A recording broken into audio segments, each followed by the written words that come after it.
America's new power.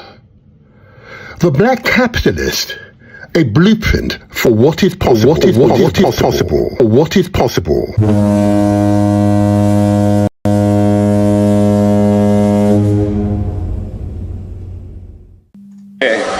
I have a dream that one day this nation will rise up and live out the true meaning of its creed. We hold these truths to be self-evident, that all men are created equal.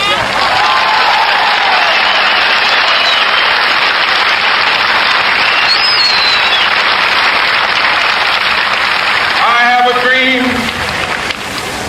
that one day on the red hills of Georgia, sons of former slaves and the sons of former slave owners will they be able to sit down together at the table of brotherhood. I have a dream that one day,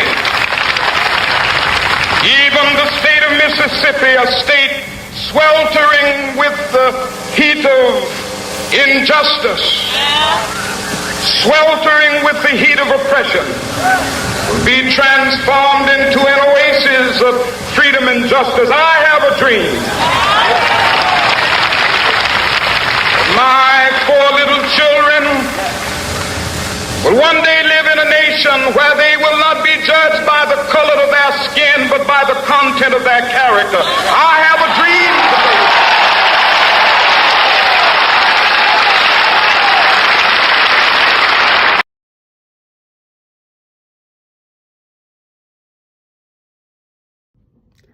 Black Capitalists, a blueprint for what is possible. There comes a moment in history when Africans stop asking for permission and start rewriting the rules.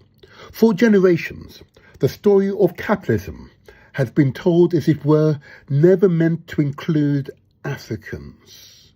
Built on our labour yet close to our ownership, fueled by our creativity yet disconnected from our prosperity. Many accepted the contradictions. Others challenged it, but now a new force is emerging, clear-eyed, unapologetic, and determined to transform the system from within. This is not about fitting into capitalism as it exists. It's about reshaping it. From the streets of Accra to the trading floors of Wall Street, from Lagos tech hubs to global financial institutions, a new generation of black visionaries is rising. They are not just chasing profit, they are redefining purpose. They are proving that wealth creation does not have to come at the cost of human dignity, that success can be built without exploitation, that ownership, when guided by responsibility, can uplift entire communities. This is a shift in consciousness. It is the understanding that economic power is not just about accumulation. It's about impact.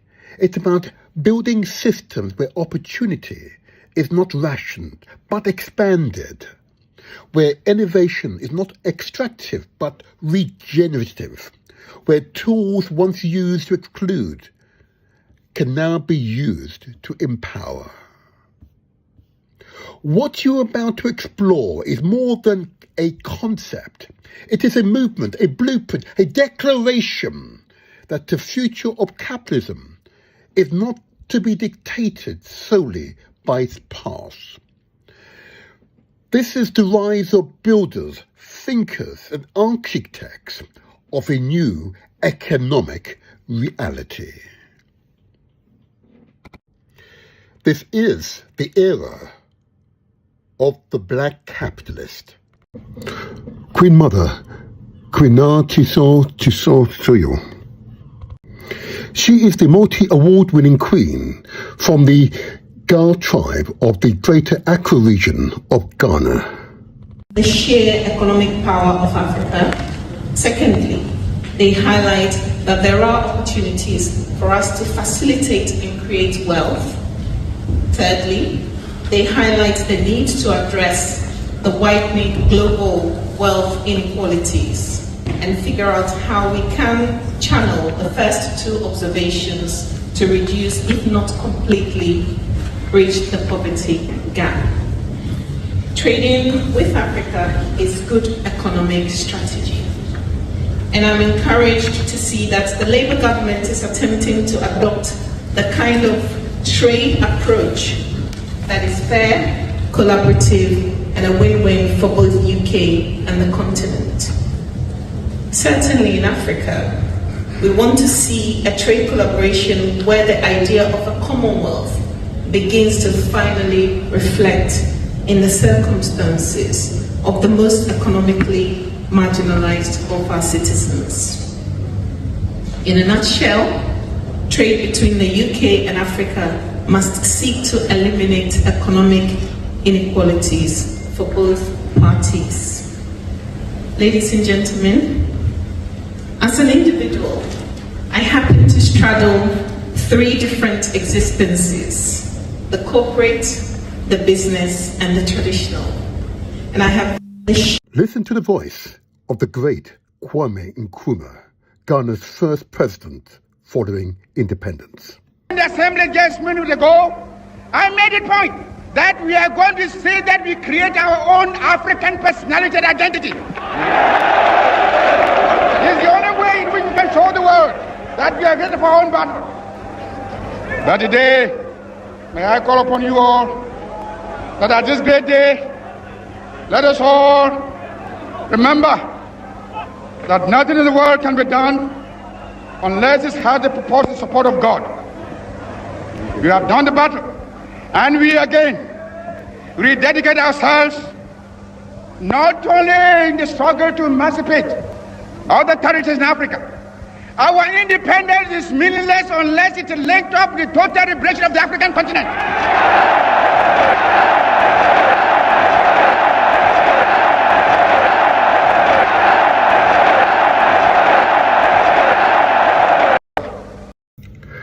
America's new power.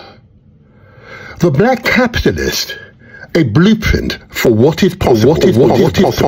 What is possible.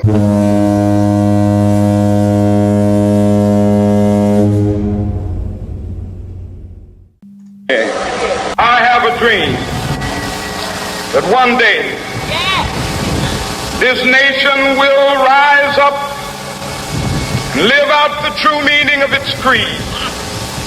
We hold these truths to be self-evident, that all men are created equal.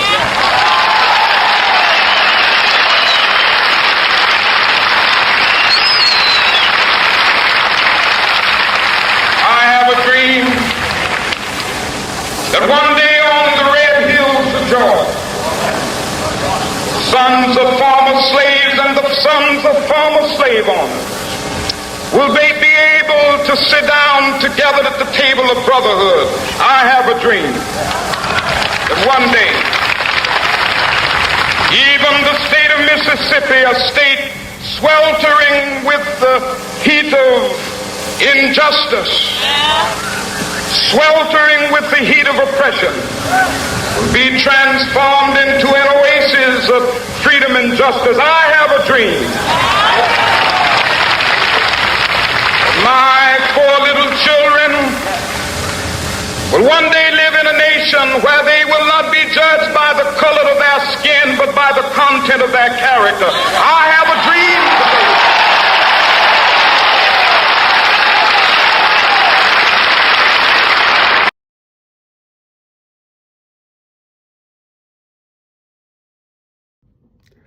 Black Capitalists, a blueprint for what is possible.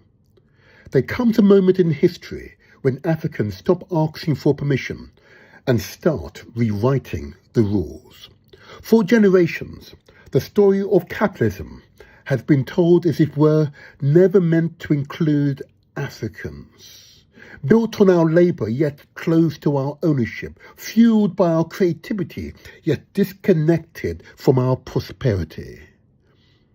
Many accepted the contradictions, others challenged it, but now A new force is emerging, clear-eyed, unapologetic, and determined to transform the system from within. This is not about fitting into capitalism as it exists. It's about reshaping it. From the streets of Accra to the trading floors of Wall Street, from Lagos tech hubs to global financial institutions, a new generation of black visionaries is rising. They are not just chasing profit, they are redefining purpose. They are proving that wealth creation does not have to come at the cost of human dignity, that success can be built without exploitation, that ownership, when guided by responsibility, can uplift entire communities. This is a shift in consciousness. It is the understanding that economic power is not just about accumulation. It's about impact. It's about building systems where opportunity is not rationed, but expanded, where innovation is not extractive, but regenerative, where tools once used to exclude can now be used to empower. What you're about to explore is more than a concept. It is a movement, a blueprint, a declaration that the future of capitalism is not to be dictated solely by its past. This is the rise of builders, thinkers, and architects of a new economic reality. This is the era of the black capitalist. Queen Mother, Kwina Tiso Soyo. She is the multi-award-winning queen from the Ga tribe of the Greater Accra region of Ghana. The sheer economic power of Africa. Secondly, they highlight that there are opportunities for us to facilitate and create wealth. Thirdly, they highlight the need to address the widening global wealth inequalities and figure out how we can channel the first two observations to reduce, if not completely, bridge the poverty gap. Trading with Africa is good economic strategy. And I'm encouraged to see that the Labour government is attempting to adopt the kind of trade approach that is fair, collaborative, and a win-win for both UK and the continent. Certainly in Africa, we want to see a trade collaboration where the idea of a commonwealth begins to finally reflect in the circumstances of the most economically marginalized of our citizens. In a nutshell, trade between the UK and Africa must seek to eliminate economic inequalities for both parties. Ladies and gentlemen, as an individual, I happen to straddle three different existences: the corporate, the business, and the traditional. And I have Listen to the voice of the great Kwame Nkrumah, Ghana's first president following independence. In the assembly just minutes ago, I made a point that we are going to say that we create our own African personality and identity. It's the only way in which we can show the world that we are ready for our own battle. But today, may I call upon you all that at this great day, let us all remember that nothing in the world can be done unless it has the purported support of God. We have done the battle, and we again rededicate ourselves not only in the struggle to emancipate other territories in Africa. Our independence is meaningless unless it is linked up with the total liberation of the African continent.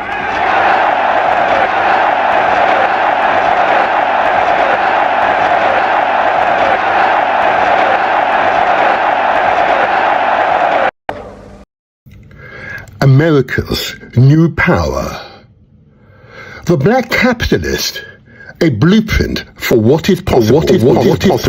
What is possible.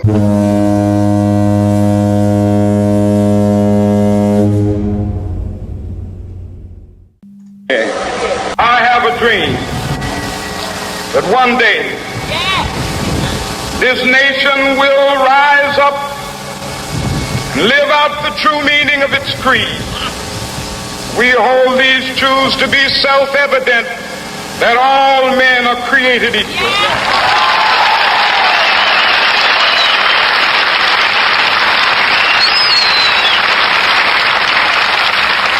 I have a dream that one day on the red hills of Georgia, sons of former slaves and the sons of former slave owners will they be able to sit down together at the table of brotherhood. I have a dream that one day even the state of Mississippi, a state sweltering with the heat of injustice, sweltering with the heat of oppression, will be transformed into an oasis of freedom and justice. I have a dream. My four little children will one day live in a nation where they will not be judged by the color of their skin, but by the content of their character. I have a dream today.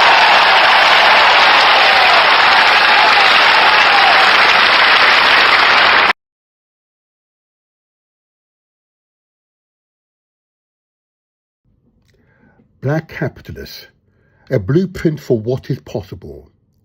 There comes a moment in history when Africans stop asking for permission and start rewriting the rules.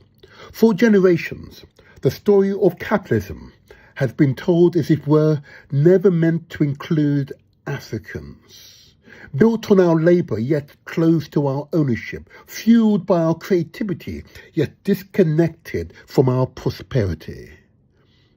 Many accepted the contradictions, others challenged it, but now a new force is emerging, clear-eyed, unapologetic, and determined to transform the system from within. This is not about fitting into capitalism as it exists. It's about reshaping it. From the streets of Accra to the trading floors of Wall Street, from Lagos tech hubs to global financial institutions, a new generation of black visionaries is rising. They are not just chasing profit, they are redefining purpose. They are proving that wealth creation does not have to come at the cost of human dignity, that success can be built without exploitation, that ownership, when guided by responsibility, can uplift entire communities. This is a shift in consciousness. It is the understanding that economic power is not just about accumulation. It's about impact. It's about building systems where opportunity is not rationed, but expanded, where innovation is not extractive, but regenerative, where tools once used to exclude can now be used to empower. What you're about to explore is more than a concept. It is a movement, a blueprint, a declaration that the future of capitalism is not to be dictated solely by its past. This is the rise of builders, thinkers, and architects of a new economic reality. This is the future. The future is what you make it. Because this is the Motivator Show. This is where we translate our words into action. And where success is ours for the taking. That you have to believe, people. That is what you have to believe. Success is yours, is ours for the taking. How are you feeling today? Because I'm feeling absolutely fantastic. The opportunities there for us all are abundant. It is very much a mindset. You can see the abundance if you have the right mindset. You are not weak, you are strong. You are indeed prosperous. It is a mindset. Oh, yeah, it has been a truly wonderful few days, I have to say, Timur. Absolutely wonderful. And I've been blessed to be in the presence of such great people. Many refer themselves being simply ordinary people, but they are indeed great people. Now, today's podcast will be truly yet another inspirational experience. In approximately 40 minutes' time, I will have a guest, a big brain, someone who thinks about those big issues of the day, but is considering and investigating, analyzing, theorizing, actualizing ideas that will form the economic basis for a future world. Hmm. Oh, yeah.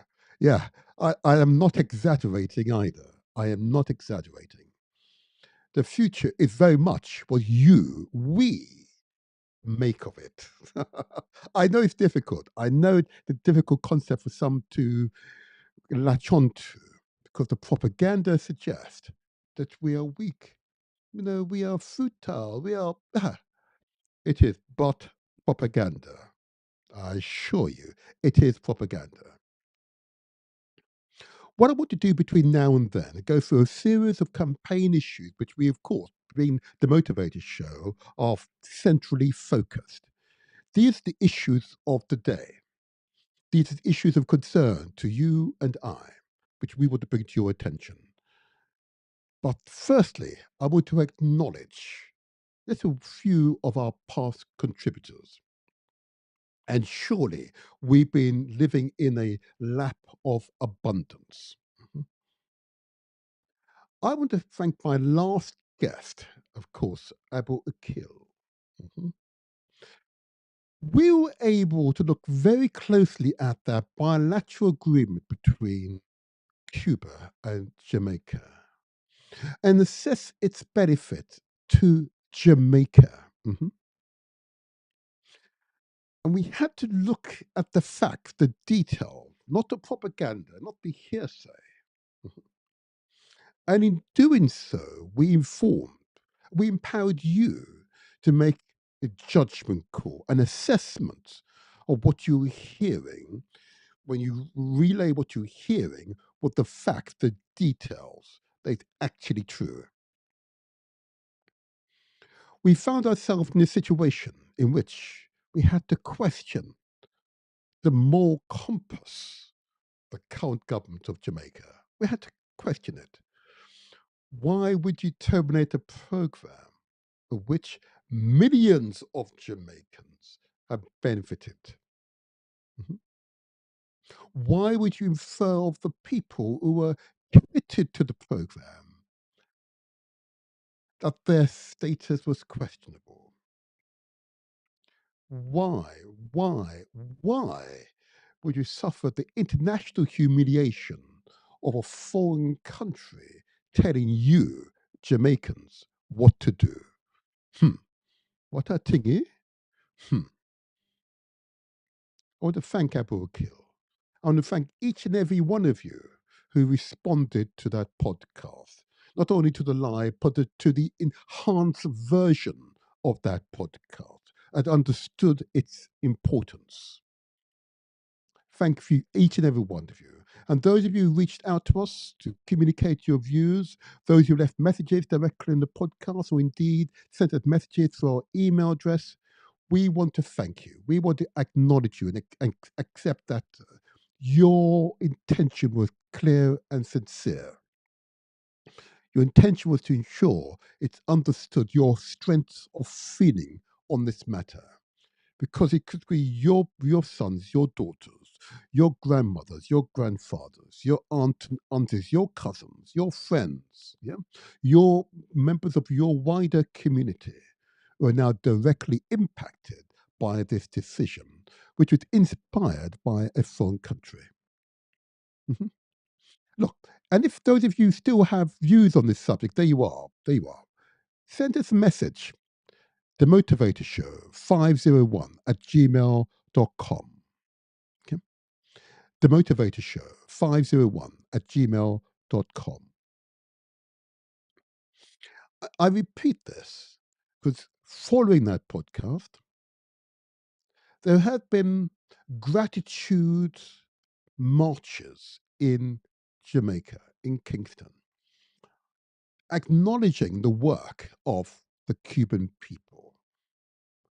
So tens of thousands of Jamaicans in Jamaica have marched in support of the medical mission, the Cuban medical mission.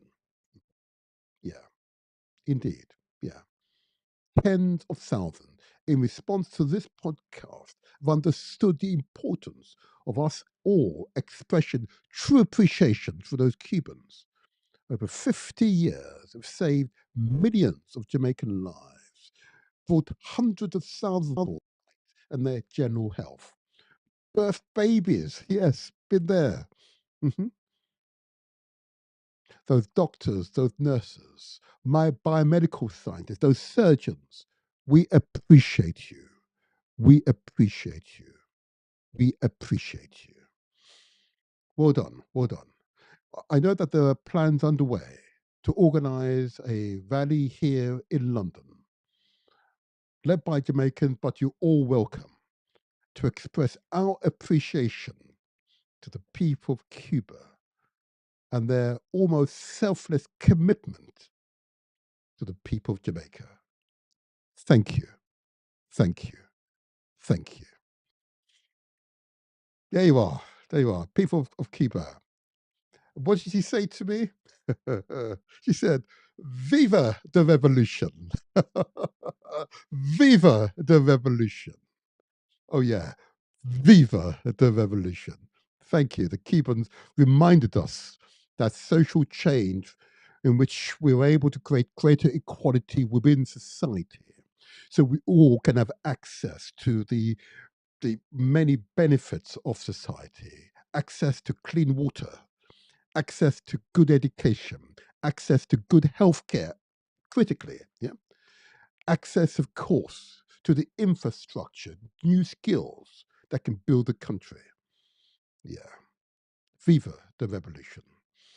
Oh yeah, most impactful. And again, I say to you all, thank you for those of you who watched that podcast. And those of you who have not watched it, go to the YouTube channel, go to our podcast section. You see the section on Jamaica. There you are.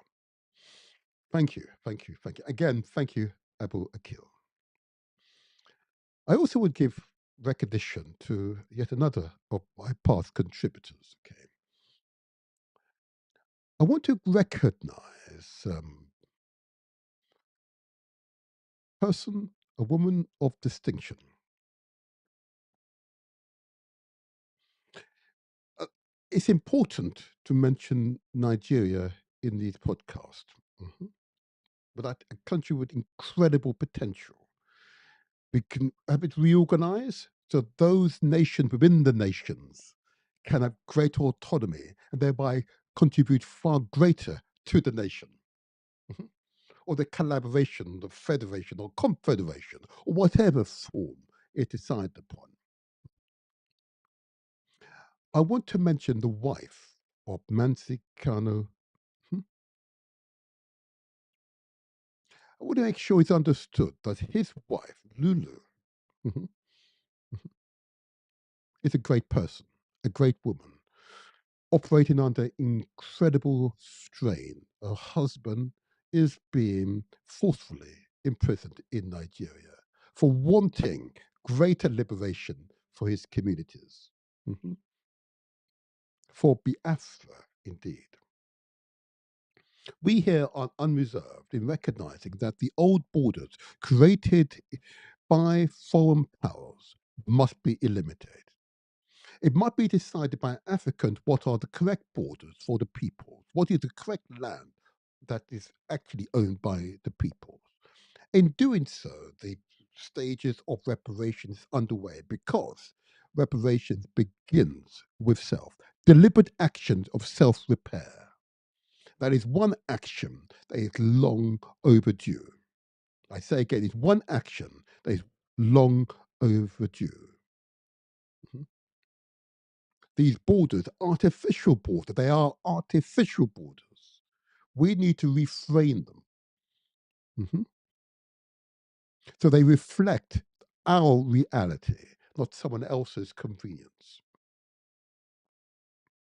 I know for some this is unsettling. I know for some this is, well, beyond the pale. And I get it. I get it. I get it. But we all have a responsibility to be a part of the repair process. And that repair will not happen unless we galvanize our strengths towards the tip of the spear. And that tip of the spear will effect change. You are the tip of the spear. Reshape the continent to reflect the reality, the real reality of the peoples. So we give unreserved commitment to the people of Biafra, to the kingdom of the Yoruba kingdoms, those who wish greater autonomy, greater respect within Nigeria. And I would suspect, and I'm not an expert in these matters, if you give people greater autonomy, greater respect, that they will contribute to the whole with enthusiasm and thereby create far greater wealth and opportunities, prosperity, therefore, for the whole. It's only a theory. It's only a theory. The idea you could use your thumb and press down upon them. Yes. Well, they resist. They underperform. Mhm. You have inefficient governance arrangements, therefore. And yes, you become very vulnerable to foreign interference and manipulation, taking advantage of the self imposed harm caused by lack of wisdom being applied to the governance of that country. We all have an interest in promoting good governance in Nigeria. It is courageous, for some will see it as being a challenge, which is unfortunate.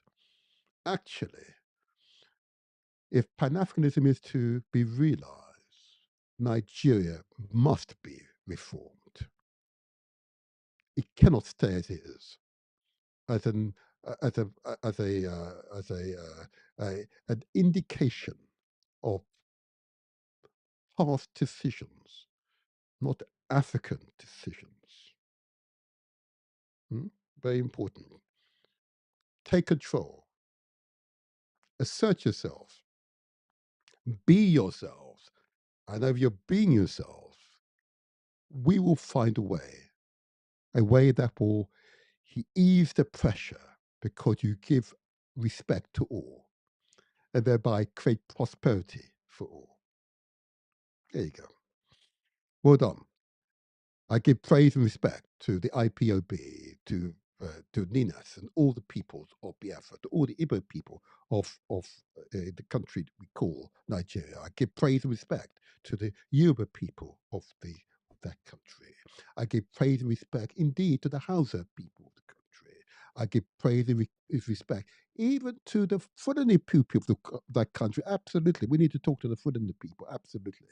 I give praise and respect to all the peoples of that country. Praise Jah, Rastafari. Equally, as the tone of today's interview with I want to recognize the people of Ghana. Yeah, a special recognize. Greater details will follow the interview, which will be in approximately 20 or so minutes' time. Oh, yeah. Thumbs up to you all, to the people of Ghana. Yes, Her Majesty. Ah, yes. She knows. She knows. Queen Mother, huh? The Queen Mother. Anyway, let me move on now. Thank you all. Thank you. Thank you. As you all appreciate here, these episodes of the Motivator Show are campaigning issues. We, of course, are very, very concerned about health and well being amongst the people. And in recognition of this fact, we want to also acknowledge to you, okay, in each of these live episodes of the Motivator Show, we will continue to include, which is now resoundingly popular, lifestyle messages. These lifestyle messages are simply a reminder to us, just to spend a few minutes to remind us what we need to do in order to continue to promote for ourselves, for our loved ones, for those we care about, good health and prosperity. Just a few minutes. Okay. We're not expert, but we want you to listen to the words of the expert, those who devoted their entire lives to our health and well-being, mhm, to our physical, mental, and indeed our spiritual health. And in doing so, we're able to transform the health prospects of the people. Because we contest, care for each other. Yes? We contest, consider what others are doing to themselves and offer new information that might enable them to make different choices. Mhm. That's the fundamental premise of the Motivator Show, where we translate these words into action because success is ours for the taking. Does that make sense? Does that make sense to you? Brilliant, brilliant. Let's do it, shall we? Lifestyle messages, stay with us. But we don't want you, please, to be passive observers. We want you to be active participants. Mhm. Active participants. Okay? So this is information we want you to be active participants, not just to sit there and watch. We want you to be actively engaged. Speak out loud when you hear words that resonate with you. Okay? Okay. Now listen to these words, the words of the expert, words of someone who's devoted his entire life to our health and well-being. Listen carefully to the words of the professor. Professor Kevin Fenton says, I'm a public health director. Here are 5 things you can do to improve your health. 1. Mindful and balanced eating. Nourish wisely. Eat whole, balanced meals with awareness to support energy and well-being.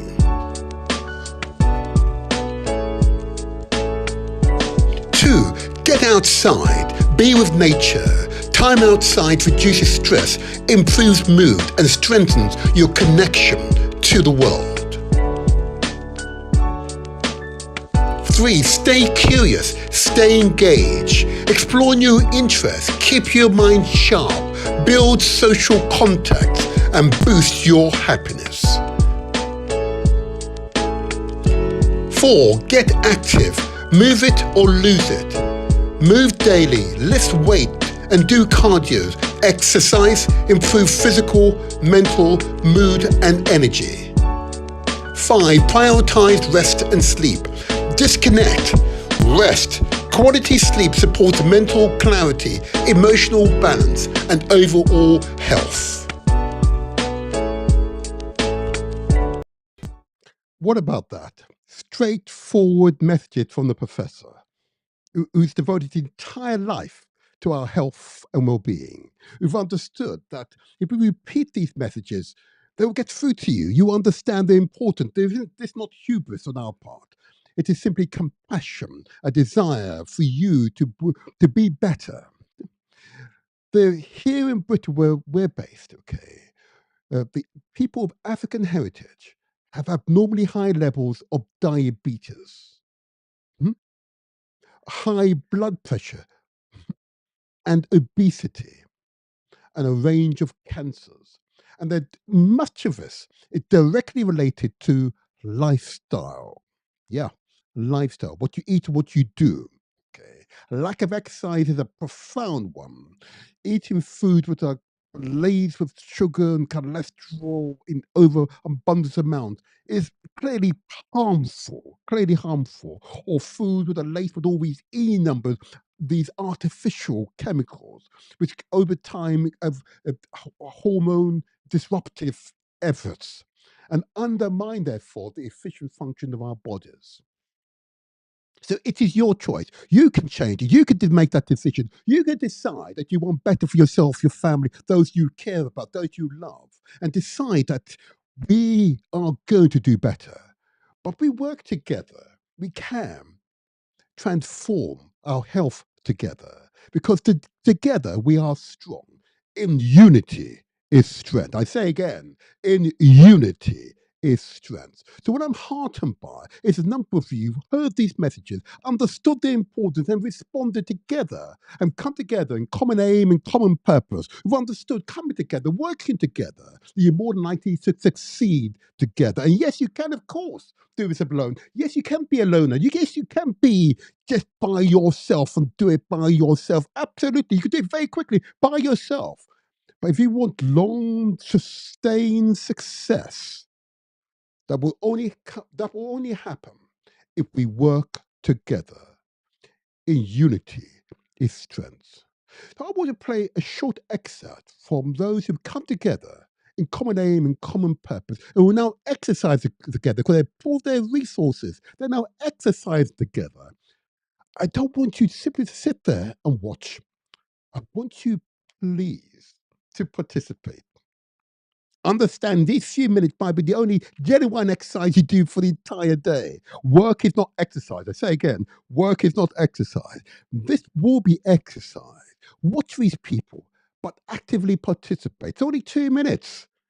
But we urge you to be active participant, not passive observers. Because again, together we can make the difference. Yeah, participate.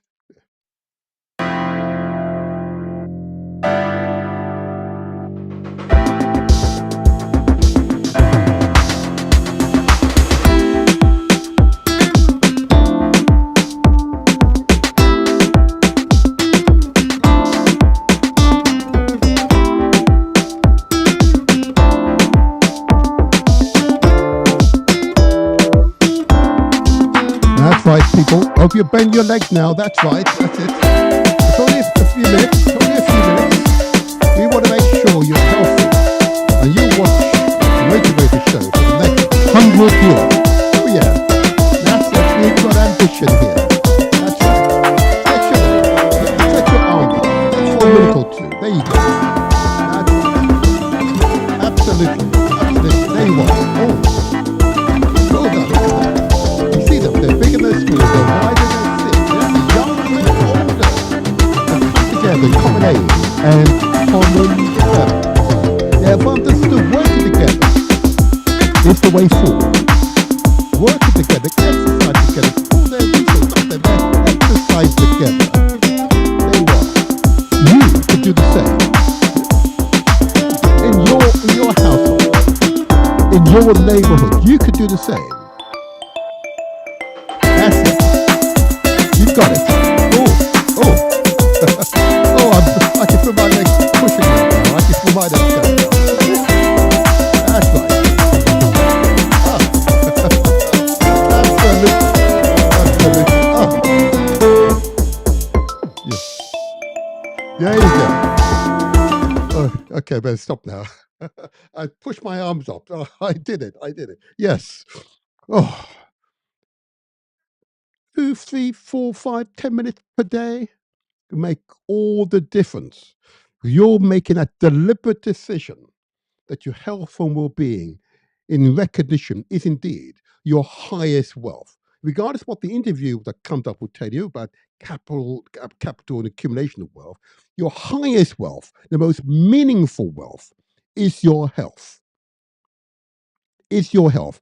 If in doubt, I'd love to hear from you. If you don't believe those words, your health is your highest wealth. Okay.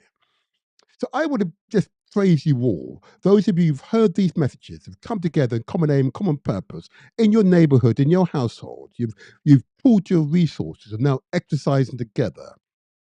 The group I've just shown you there are based here in London, South London, in fact. Look, if you're in South London and you've got a few on either Monday or Wednesday evening, why not just pop in and see them? They now have quite a few hundred people coming up today. But nevertheless, I'm going to continue to promote them because they're so local and it enables me to see you, the audience, who recognize these messages are important. You come together in common aim, common purpose, exercise together. They're based here in South London. They meet every Monday and Wednesday between 6:30 and 8 p.m. The address is 12 Tatum Street, Tatum Street in London, and postcode is S for sugar E17 1TN. Their email address is countdown0405 at gmail.com. Telephone number, if you're in the UK, it's 07960 803 588. I commend the work of Countdown, this local organization which has grown exponentially over these past few years. But I also wish to recognize and acknowledge the many satellites that have sprung up as a result of these initiatives. So we now have hundreds of examples of Countdown's community exercise classes across London. And I'm really pleased in other major cities here in Britain, Europe, and indeed the Caribbean and Africa. I'm so pleased. And thank you for each one of you who's reached out in acknowledgement that these messages have resonated with you and you've translated words into action in recognizing success is ours for the taking. Well done, each and every one of you. Each and every one of you. Well done. Well done. Well done. I want to get two other campaigning issues in before we go to the main interview, and you can appreciate this is the Motivator show. The campaign issue I want to bring forward first of all is the one of FGM, female genital mutilation. It's not a popular discussion point. I get it, and I know some of you will cringe, and I get that. I get it. I get it. It is for that very reason why we mentioned here on our live shows, because it's not been discussed.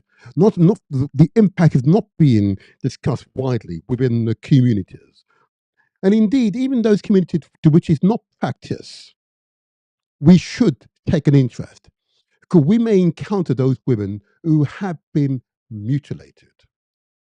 Part of their most intimate parts of their body have been mutilated. It's not fair. I've had the privilege of women opening up to me for whom they are indeed FGM survivors. Okay. I've had that privilege. They've opened up to me. I am truly privileged. Okay. I have to tell you, it is difficult to describe. It's difficult to say that we don't want to take in notice of this or we shouldn't discuss it. It's difficult to do so because the women speak with such deep passion on the subject, but feel unable to discuss it with their immediate families or communities. In many parts of Africa and India, it's actually illegal, but it continues. It still continues underground, as it were, by more unscrupulous types. I want to commend the work of a locally elected official here. Her name is Councillor Naima Ali, a former mayor of the borough of Southwark, yeah, for being an FGM survivor and now an international FGM ambassador. Okay. She set up this organization. I'll put the details on screen. There you are. She set up the Unshackled Duma. Unshackled Duma is a London-based organization that empowers women and girls, particularly from Black, Asian, and so-called ethnic minority and Muslim communities. The organisation focuses on promoting self-empowerment, autonomy and advocacy, with a strong emphasis on setting female genital mutilation, FGM. It raises awareness about FGM's harmful impacts and effects and supports survivors and works toward eradicating the practice. I wish to commend the work of Councillor Naima Ali. Okay. We will get her in the studio in the next few episodes to speak directly to us on this subject. Okay, and her work, her continual work, to see to eradication, support those women who are suffering the after effect of being mutilated in this way. Yeah, yeah. Well done, Councillor Naima Ali. Our heart and love goes out to you. Our heart and love goes out to every one of those women and girls who have been mutilated in this manner. I particularly would like to speak to the men. I want to speak to the men. I'm a man. I want to speak to the men who would allow their wives to be mutilated in this way. For what purpose?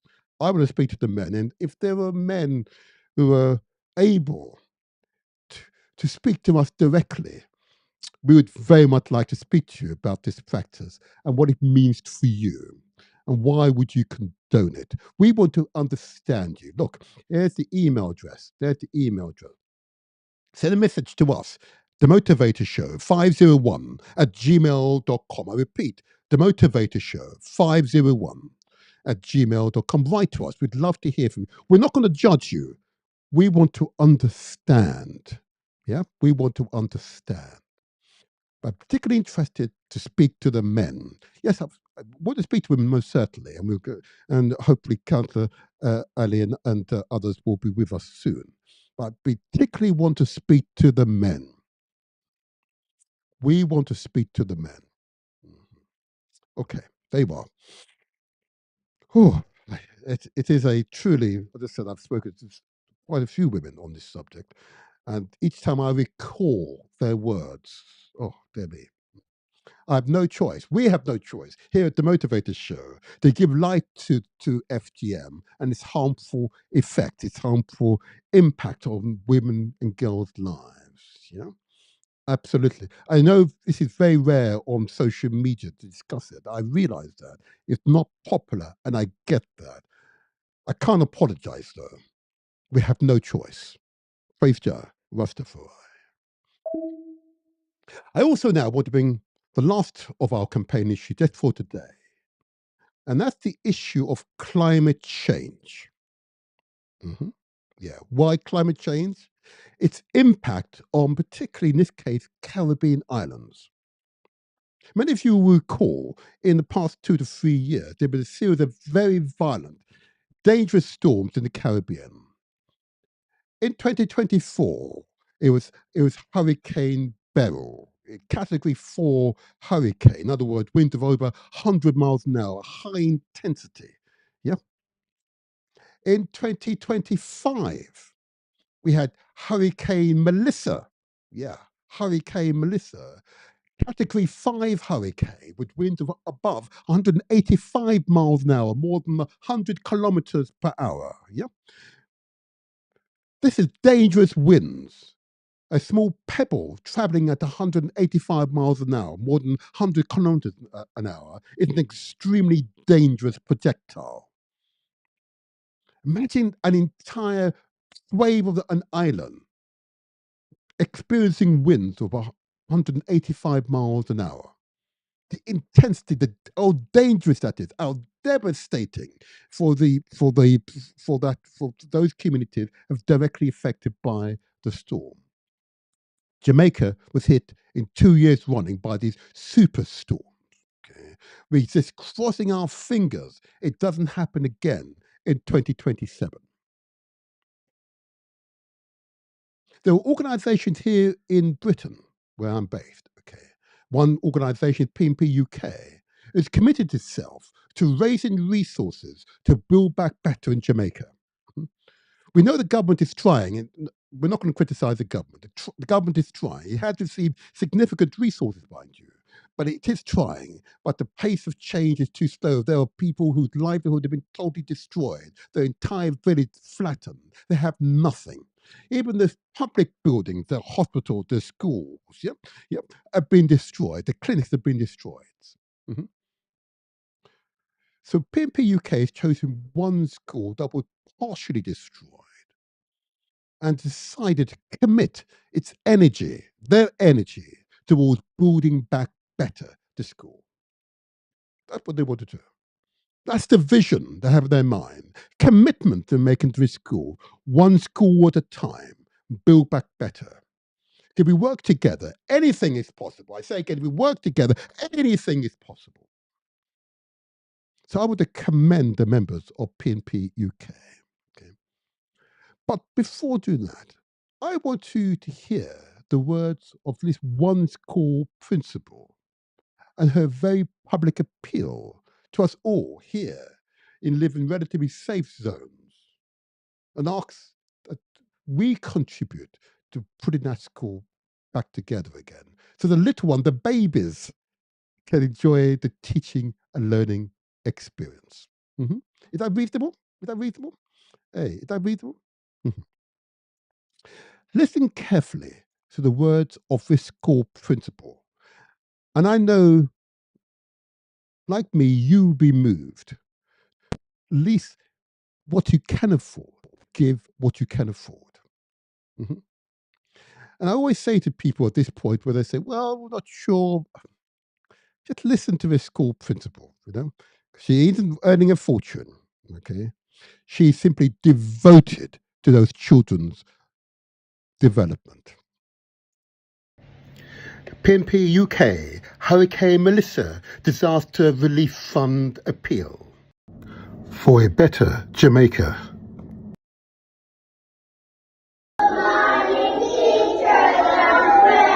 Good morning, students. Say good morning, parents. Good morning, students. Today is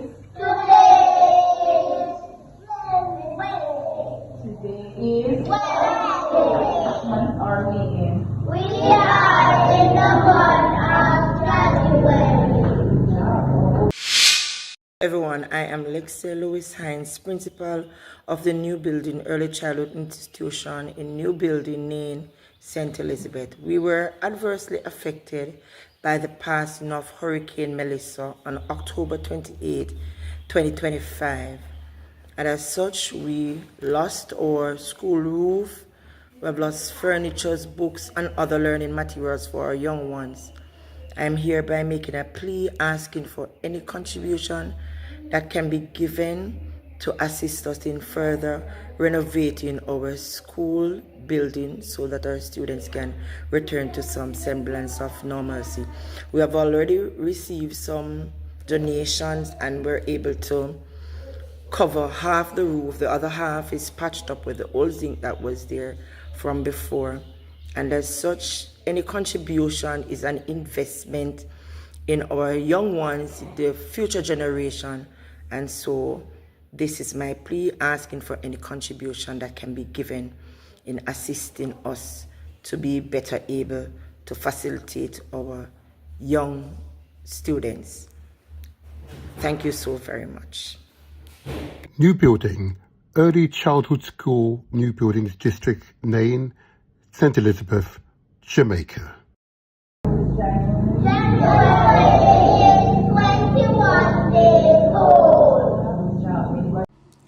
On behalf of PNP UK, we hope you would agree that this school needs to be rebuilt so that the children can enjoy the teaching and learning experience. Support the Hurricane Melissa Disaster Relief Fund to build back better the school. Send your donation, whatever you can afford, to PNP UK. That's at NatWest Bank, sort code 600802, account number 298612333. And in the bank reference, please quote DRF Melissa. Thank you for considering. Thank you for your donations. Well done. Well done, each and one of you who have responded to that plea. Thank you again. Thank you. We'll have members of PMP UK here in the studio in the coming episode to give us an update of progress made to date. But I'm assuring you, real progress has been made, and I'm really pleased. I believe there's a target been set up, and there's other features that now come into play. But we are making progress. We are making progress. One school at a time. I know. It is slow, but it's as we are progressing at the pace at which you dictate, really. Resources dictate the pace of change. Okay. But we can work together. Anything is possible. Success is ours for the taking.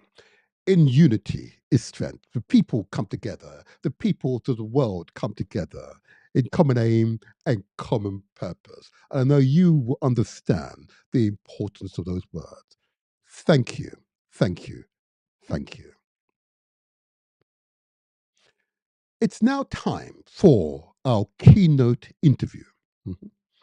You say interview, actually it was a dialogue, a very interesting dialogue along the same lines as I had with Abel Kill in the last episode. Okay. So this is part of the raw interview, in other words, the unfiltered interview. Okay.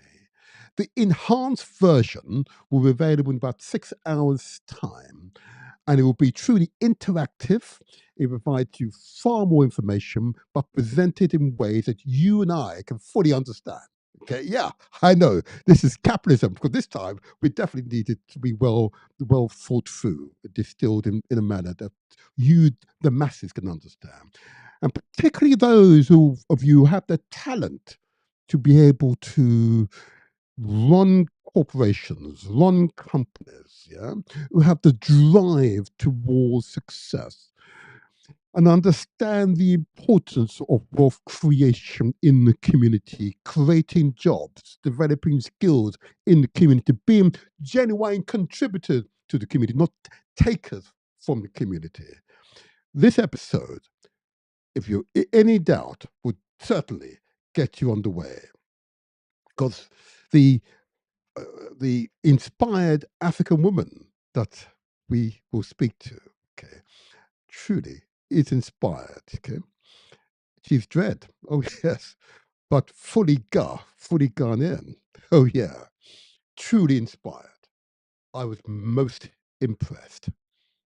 The future of Africa is secure with people such as this in our midst. And she represents tens of millions of young Africans who are thinking and put forward thought-provoking ideas that we can use to create a better world for us all. Okay. Without further ado, I want to play the first part of this interview. Okay. An interview which actually was simply a conversation, but a conversation that got to the root, the nub of our economic positions, okay, but also provided solutions, a way forward, a direction, a pathway, as it were.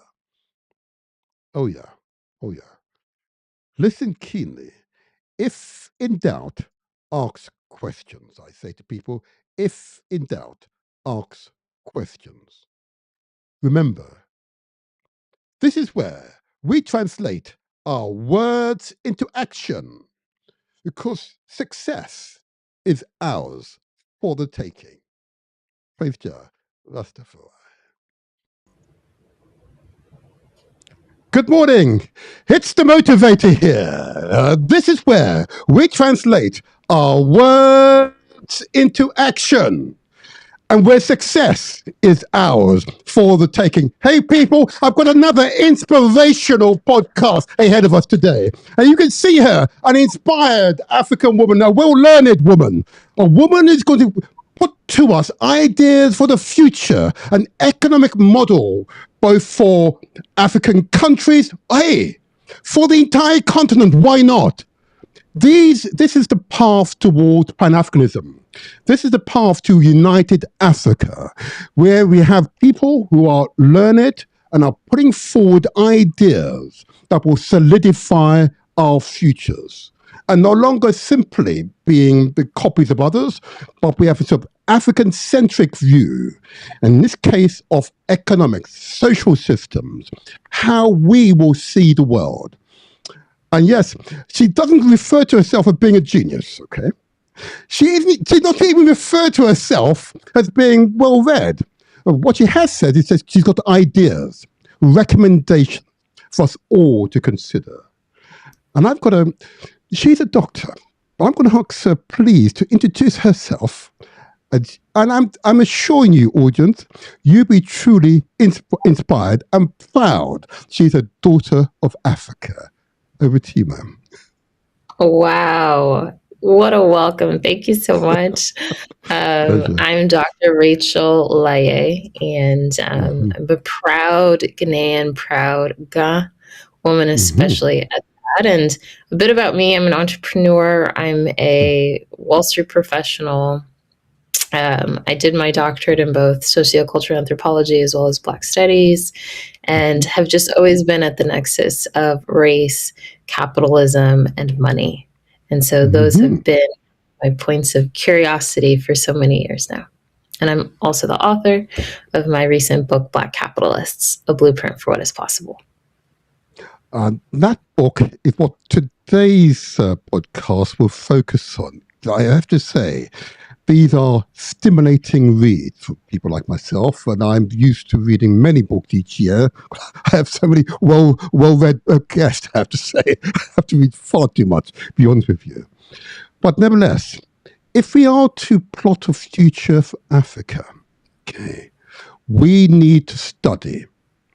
Every parent, every grandparent need to study to plot a future that our children will benefit from.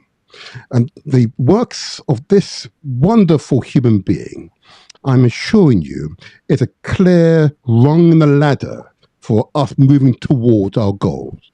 And I'm going to ask the good doctor, before we move on to her learned work, I would ask a little bit about, as you know, this is the style here on the Motivator show, your name. Now, I've had calls to look up your names, okay, but please, just for the benefit of the audience here, you've given not your entire name, you missed out a few of your names in between, but I want you, yes, we want you just to repeat your name, but your entire name, and just give us some understanding of their meanings. And I want you to think of us again, to emphasize.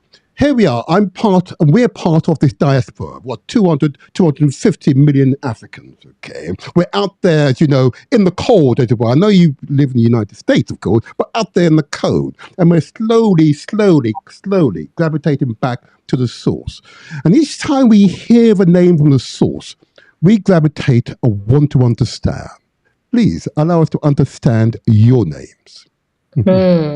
Yes, of course. So to repeat and give it to you fully, my name is Dr. Rachel Nadu Laye. And it is the case that I am fully Ga on both my mom's side and my dad's side. And so to kind of dissect, especially my Ga name, which is Nadu Laye, Na usually refers to... or the name rather is given in recognition of a title of respect for a woman, especially a woman of stature, or leadership, or royal lineage. And so it's often the case you'll see that as the starting point of a name, Na something, and then followed by Du, in my case, Na Du. And that is to indicate that I've been named after someone within my family line. And then my surname, Laye, again, it's a Ga family or lineage surname, and also a kind of well-known Ga lineage that historically is connected to communities in Accra, which is also where both of my families on my maternal and paternal side reside and historically have been in that area, in the Accra region.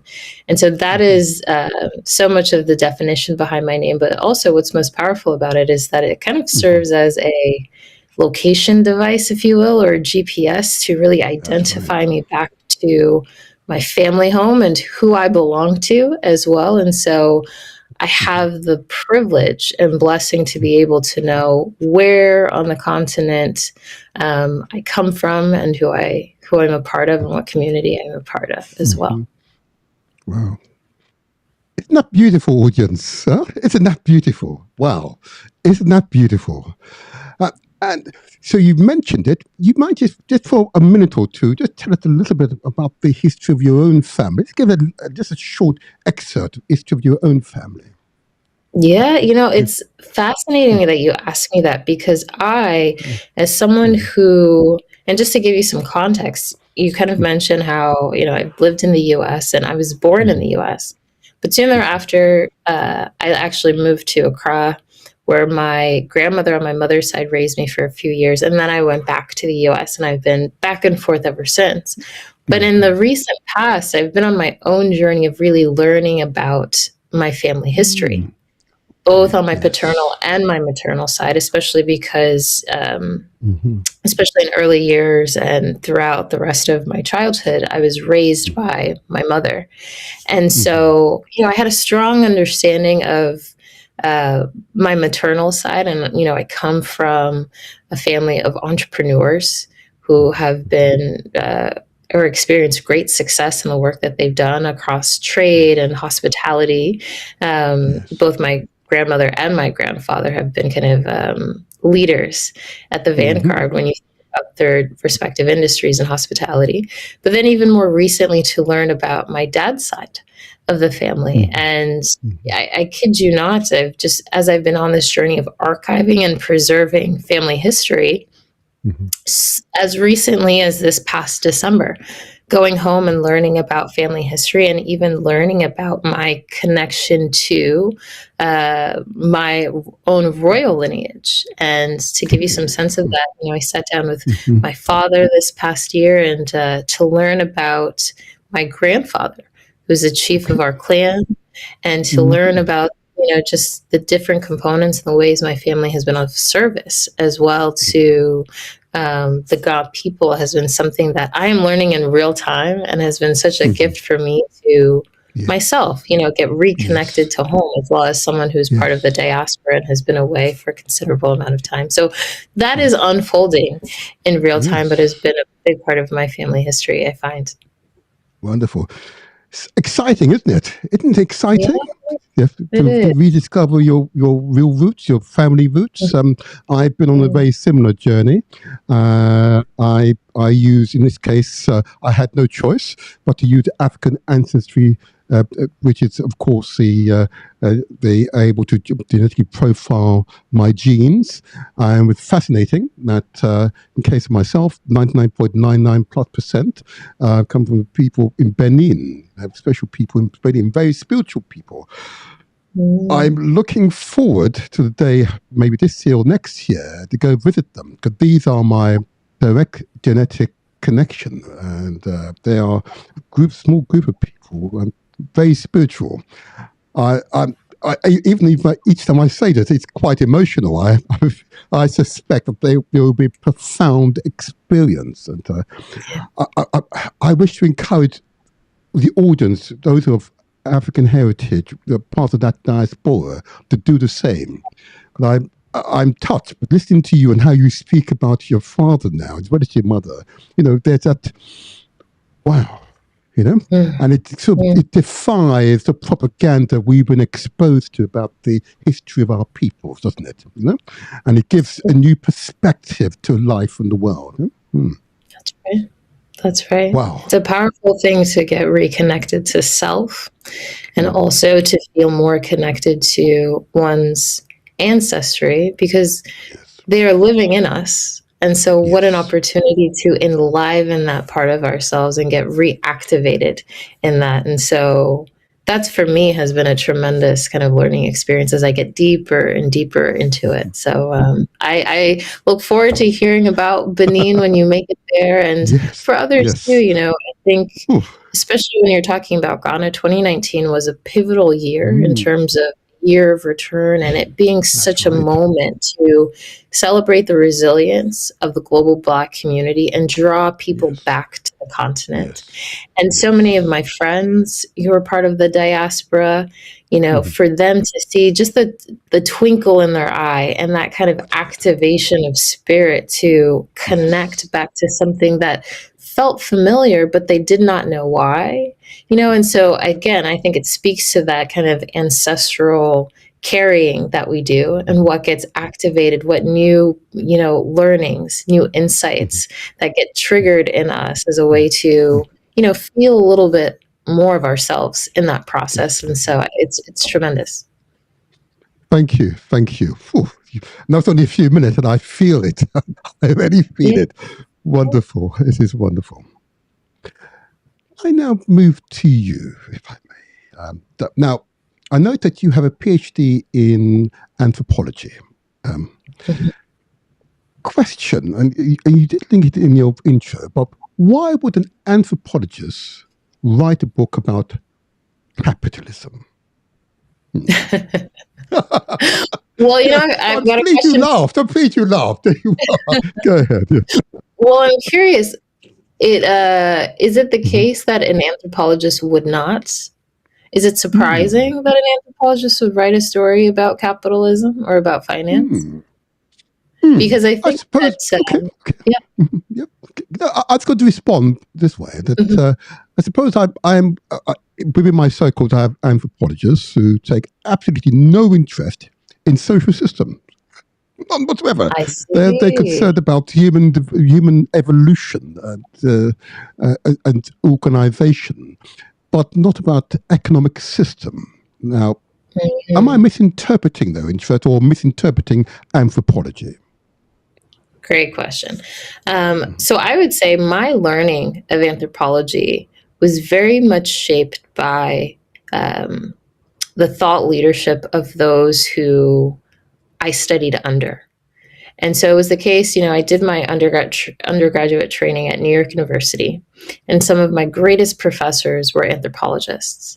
And at that time, I was studying social and cultural analysis, which was very much the case, an interdisciplinary approach to looking at society and culture and understanding systems and how it is that they were even derived in a kind of genealogical sense, but then also how those systems and structures are maintained. And one of my favorite professors, he was my thesis advisor, served within my dissertation committee as well, Dr. Michael Ralph. I borrow his definition of anthropology, which is a study of the discrepancy between how people organize their lives and how those lives are structured. So you see a difference between how people narrate their lives and how they talk about what it means. I'll give you an example: to be a Black person in America. There is a narration of that the individual or at the community level might dictate. But then when you look at how those lives for those Black people in question here are structured systemically or organizationally within a system, there might be a discrepancy. I'll give you an example. So in the United States, within the Constitution, there's a promise of life, liberty, and the pursuit of happiness. That's an organizing principle. But then to be a Black person in America, the notion of life, liberty, and the pursuit of happiness is tenuous and is not something that is a guarantee. So you ask yourself, how is it that there's this discrepancy between how people are narrating and experiencing what it means to live in America in a Black body versus how the institution and the system of America is expressing itself, its ideals and promises to its denizens? And so that becomes the anthropological practice, to really do an assessment, a kind of critical analysis of that discrepancy. And that might show up in kind of what people generally understand anthropology to be, where many anthropologists will, go to different communities, learn about how those communities exhibit different rituals, traditions, and customs and organize themselves. But then that can also show up in terms of the overlay of structures that are applied to the individual and the communal experience. And that's, for example, the work that I do. When I look at the Black lived experience, but then I also consider the systems that we exist within, a system being capitalism in this case, then the anthropological practice is around what are the preconceived notions about how Black people participate in the system, and how does the actual lived experience align or divert from those preconceived notions. And so that is the kind of intellectual play space for me as an anthropologist. And it's important to note that the discipline of anthropology is one that is fraught and problematic within itself. When I went to grad school and I started taking anthropology classes for the first time, I started to see the inherent racism, sexism, all the isms that were already embedded in the discipline, the formation of it. And what I mean by that is I would, read the work of scholars on a syllabus, at Yale University, whereby, many of them were these white men, quote unquote, the founders of anthropology. And what they had done was they went to the quote unquote corners of the world, to the quote unquote primitive places of the world, studied quote unquote savage people vis-a-vis Black people, and told the world about those people and called that knowledge. And so you can see how there is all of the problematics of how there is a power imbalance in that narrative already, how the narrator cannot be trusted in terms of what it is they're kind of writing and archiving as knowledge on account of someone else's experience that they have not gathered the right or the full wherewithal to even write someone else's story. And you just see how that's perpetuated over time. And so if that is the discipline, then for me as a Black anthropologist, part of my work is to respond and resist that practice. And so it can kind of feel like a contradiction to be a Black capitalist, or rather, both, to be a Black capitalist, but certainly a Black anthropologist as well, because you're both in a system that you acknowledge as problematic, but you maintain your position in it in order to tell new stories about people who have otherwise and historically been written into the margins of academia, within scholarship, and certainly our stories, many of them have not been told from our position. And also they have not been told from a position where we are centralized. And it is not the case that there is a white scholar in this kind of white gaze looking at us and telling our stories on our behalf. And so that becomes the work of anthropology for me, and why I take this position of it as well. Okay. Okay. If I may just try, enable the audience to fully comprehend what you described. So anthropology is, you're looking at the interrelationship with people and hierarchy. Okay. And if I've correctly interpreted what you said about the social system, capitalism, okay, sits alongside this, okay, and the interaction between the two is whoever is controlling capitalism, using their own biases, use the term racist, okay, will control and direct the lives of those who are, in this case, maybe I'm not going to use the term Black, if I may. I'm going to use the term deliberately African. And there's a reason why I'll use that term, just a clarity of understanding. And that's, of course, I've got some political leanings here in Britain where I'm based, okay? And we use the word Black to denote peoples of different ethnicities, even though it's from India as well. Okay, so I'm very, very specific. I want to be really specific, and I think you are as well.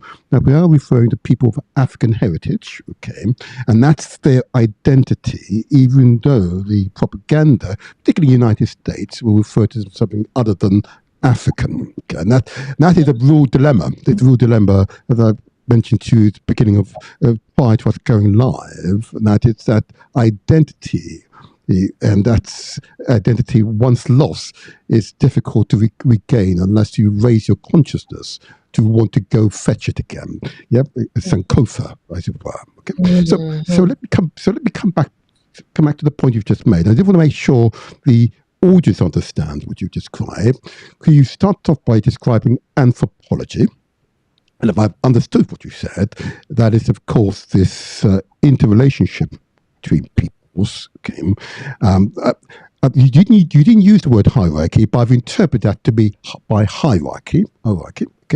A social organization, how they organize themselves to function as a group. Okay. That I understood, but I wasn't quite connecting, and it's solely my fault, of course, and it's that connection between that and capitalism, as opposed to communism or other isms, okay? And what is that interrelationship that your book is highlighting for us and giving substance to? Would you just bring them both together, the social system, economic system, and the social system, which I'm going to use our filter term of anthropology. Give us this, connect the two for us, economic system and social system. Sure. So it is certainly the case that any ism, as you mentioned, capitalism, socialism, communism, becomes at its core a way by which we relate to each other. Yes. And so that becomes the connective tissue. If I engage in a series of economic transactions in a day through the structure of capitalism, that is also relating to how I relate to people socially every single day as well. You mentioned the term hierarchy, and you kind of embedded that in your definitional frame in terms of how people are then ultimately organized. And that hierarchy is not just social, it's political, it's economic as well as other points of identity, right? And so capitalism, again, it becomes, if you imagine it, if you were looking through a microscope and you could change the lens, and kind of observe whatever it is that you're looking at with different lenses, capitalism becomes a lens. Race becomes a lens. Ethnicity becomes a lens to study a people and how they engage, maintain themselves while also sustaining or resisting those very systems that become an overlay onto the fabric of their lives. And so, when you consider both the social element of kind of interpersonal, individual, communal, local, nationwide, global exchange and interactions, it very quickly even gets to a conversation about economics and finance. Because again, if you think about it just, in the most basic of terms, we engage in economic transactions and we create markets multiple times a day. And a lot of that is shaped by our identity, whether it be through ethnicity, through race, gender, religion, etc. Those inform our interpersonal relationships and how we show up communally as well. And so that is the connective tissue between capitalism. And again, that's just my point of frame because it's my course of study. It could be some other ism, but I just like to put together capitalism and race and ethnicity together to tell a different story that centralizes Africans, as you put it. How I've put it is Black people globally, and to really understand how race makes a difference in how we participate in capitalism. So one is informing the other. And we also know that through understanding what that difference is, how race makes a difference and how we participate in that ism that is capitalism, it helps us understand, isolate, and identify new ways to participate in the system to create new outcomes that are in service of greater equity. Absolutely. So that's maybe a beautiful segue into my next thought process here. Is capitalism innate to African civilization? And if I may, let me pick on you. Let's start with the Ga people. Is capitalism innate to African civilization? Go ahead. Yeah, I would say no. No, the capitalism that we know today is not. But that is not to say that features of capitalism did not precede colonialism. So you can see different aspects that we might look at and say, from the 15th century or even preceding that, like, oh, it might look like it. But context is really important to understand how market exchange and market transactions were operating. And so especially when it comes to the Ga people, historically, they organized their economy through communal land ownership, kinship obligations, and decentralized market exchange. Okay, and so some of those key characteristics look like communal land tenure, for example. So what I mean by that is land that was traditionally that belonged to families or clans or even schools rather than individuals. And it could be that the chiefs and lineage heads of the family served as custodians, not private owners. Okay, and then also land could not typically be sold outright as private property in the kind of modern capitalist sense. And so then you also had a feature really focused on kinship-based redistribution when it comes to wealth. And so wealth circulated through family networks or different kind of familial obligations or even social reciprocity. It was kind of expected that those who accumulated resources, they were expected to support extended family as well. So you see how community was at the center and the bedrock of economic and market exchange. And I think there was also a function really focused on kind of occupational specialization. And so especially many Ga communities, the focus economically was really on fishing communities because you're talking about people who occupied the Accra region. And so you're talking about the coast, and so then also farming in the surrounding inland areas. You've got salt production, craft production, and trade because you've got that proximity to other kind of communities because it is situated on the coast.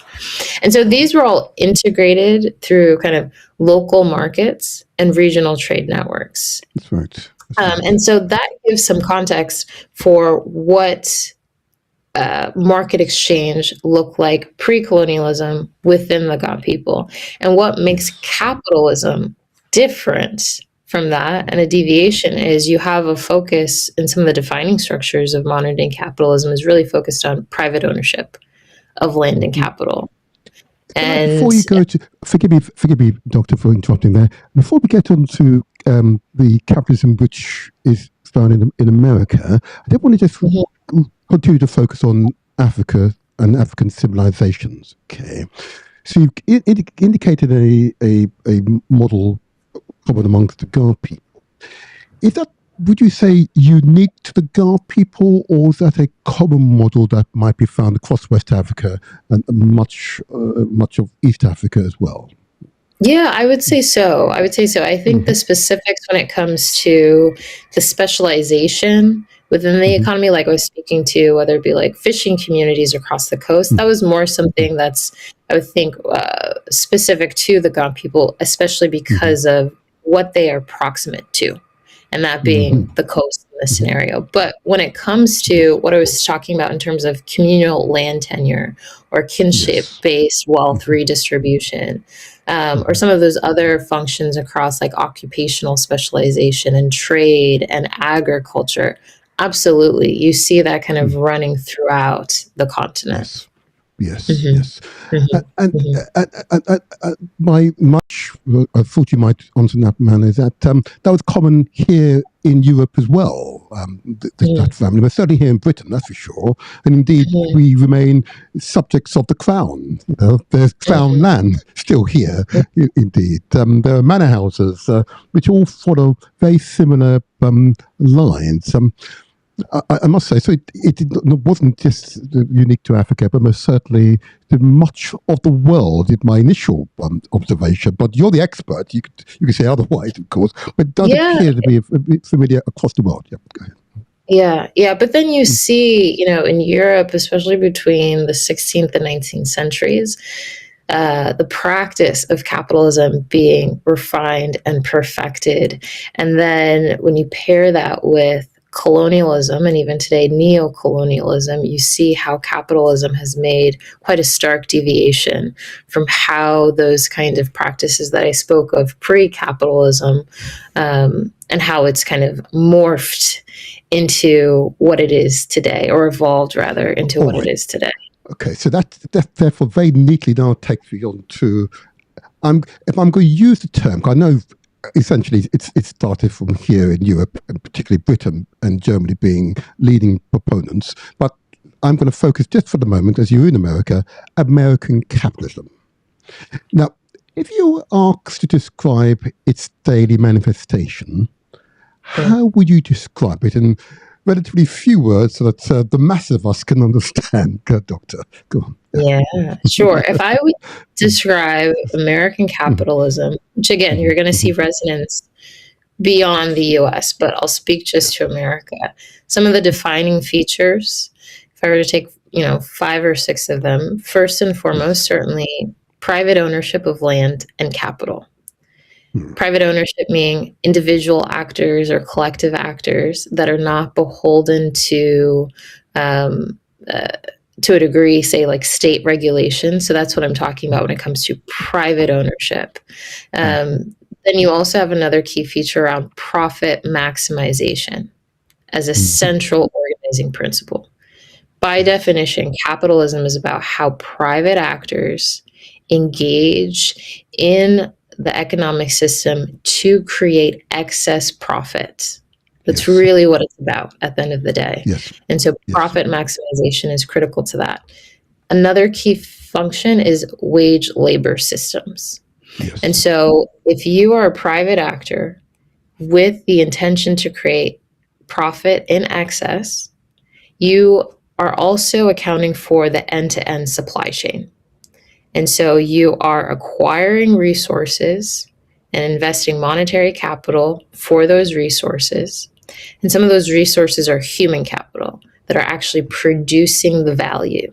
Their labor is producing the value for a thing. And so with the intention that you are going to resell that labor ultimately at a higher price for whatever the value that those laborers created. And so when you have those kind of economics, certainly you start to think about how wage labor becomes a critical component of that. It's like, how do you minimize the cost for that labor in order to increase the value and the monetary capital that you bring back in that kind of cycle? And so that's a key function of capitalism as well. And then you've also got as I kind of spoke to when you talk about profit maximization, it's also the accumulation of capital. And capital is broadly defined. Often we talk about that in terms of monetary capital, cash, money, right? But then there's also human capital in terms of the labor force or kind of the thought leadership or just access to human derived value. You've got social capital, meaning how someone is able to kind of galvanize others based on their influence as well, and kind of socially. You've got cultural capital and kind of what collectively communities or societies view as an important kind of cultural node. And that also serves as a kind of power and a lever of power that can be utilized in that system of producing excess capital. And then you've got also large-scale financial institutions. That is certainly a function of American capitalism. You look at Wall Street, for example. Wall Street's role in kind of the continuation of free market enterprise and capitalism today.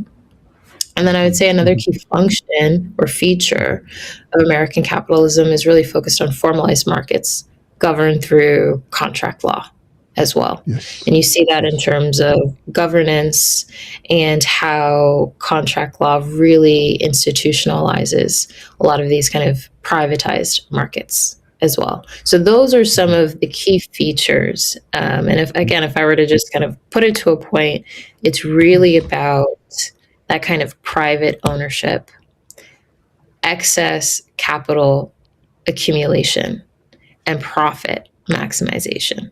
How can we make the most amount of money, right? And accumulate the most amount of resources possible in a way where we are not beholden to any restrictions and regulations by centralized government forces.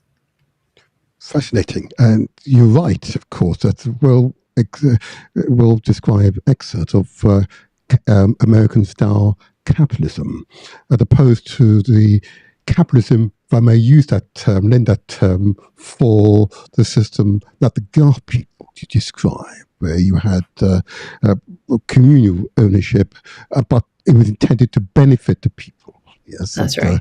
Do you see? And there's a fundamental philosophical difference. Yep, fundamental philosophical difference. I'm going to encourage the audience to hold what you've just said in your head, okay? And as part of the final draft of this, we will have much of your descriptors on the screen. And as you describe each one of those, if the list will grow. It's fine. Now, I want to just take you, please, Doctor, to I'm going to use the term, continue to use the term, Chinese-style communism, of capitalism, if I'm right, okay? If you were asked to describe the Chinese-style capitalism, how would you describe its daily manifestation? Yeah. And also just save context here, I would say that Chinese capitalism, it's usually described by scholars as a kind of hybrid system that combines market capitalism of the sort that I just described in terms of the features in American capitalism. But what's different is that it has a strong state control and political oversight by the Communist Party, right? So it's often called state capitalism or socialism with kind of Chinese characteristics, or even party state capitalism, for example. And so the key idea is that markets and private wealth creation does exist in a similar fashion as I was talking about some of those features and functions of American capitalism, but they operate, and the core deviation here is that they operate within a system where the state and the ruling party ultimately sets the direction of the economy. And so some of the functioning features include party state dominance, for example. Where they're setting kind of long-term industrial plans, really focus on exportation, right? And kind of building out that engine of end-to-end supply chains with the focus on exports. Then you've got directs, or really kind of the state directing credit through state banks, for example. You've got them being the state supporting strategic industries. And they might be, those industries, kind of privatized, but again, the state is setting and dictating kind of the terms of engagement, even still. And they control key sectors like energy, telecommunications, and finance. And so those are some of the core functions where you see how that hybrid ownership structure takes root. And some might think, oh, well, that sounds great. The state is highly regulating these industries, but then there's still room for kind of the private sector to play. That sounds wonderful. But, there's still the case that can produce uneven development and inequality. And you can start to understand how it is that, that system can really start to generate high levels of inequality with significant, even like urban versus rural wealth gaps as well. And how that is substantiated through kind of localized political influence as well. And so I think you're right. Forgive me interrupting, Doctor. I think you're right about that. But I'm very conscious that the current president passed a bill last year, or the year before, which was essentially a tax reduction bill. Okay? and I'm trying to think of the name, I'll put it on the screen later. And it was designed to reduce the tax burden on Americans and indeed American corporations. But what it effectively did was to transfer wealth from the masses, who proportionately were paying maybe less tax by a percentage, but for those who are super rich, the benefit were in the tens of billions, in the trillions. Yeah. Now, the imbalance between rich and poor in America is, according to the World Bank and IMF, is the greatest of any economy in the world. Extreme difference. So I agree with you. I'm not contesting your analysis of Chinese hybrid capitalism. It is clearly not laissez-faire, where it's, there are no rules. This is what the current president is trying to do. No rule. You just do what you like, in effect, Now, that's the challenge. And so I'm going to hold you there for the moment, because the analysis of the Chinese hybrid system, which is designed to eradicate some of the excesses of the American system, is something I just want to hold in check for the moment. I just want to take you to your book, because it's your book which I'm interested in, because you make a series of really interesting analysis and recommendations. And I want to quiz you on some of those, okay? Because you like it. Your book, Black Capitalist. I'll read the entire title for the benefit of the audience.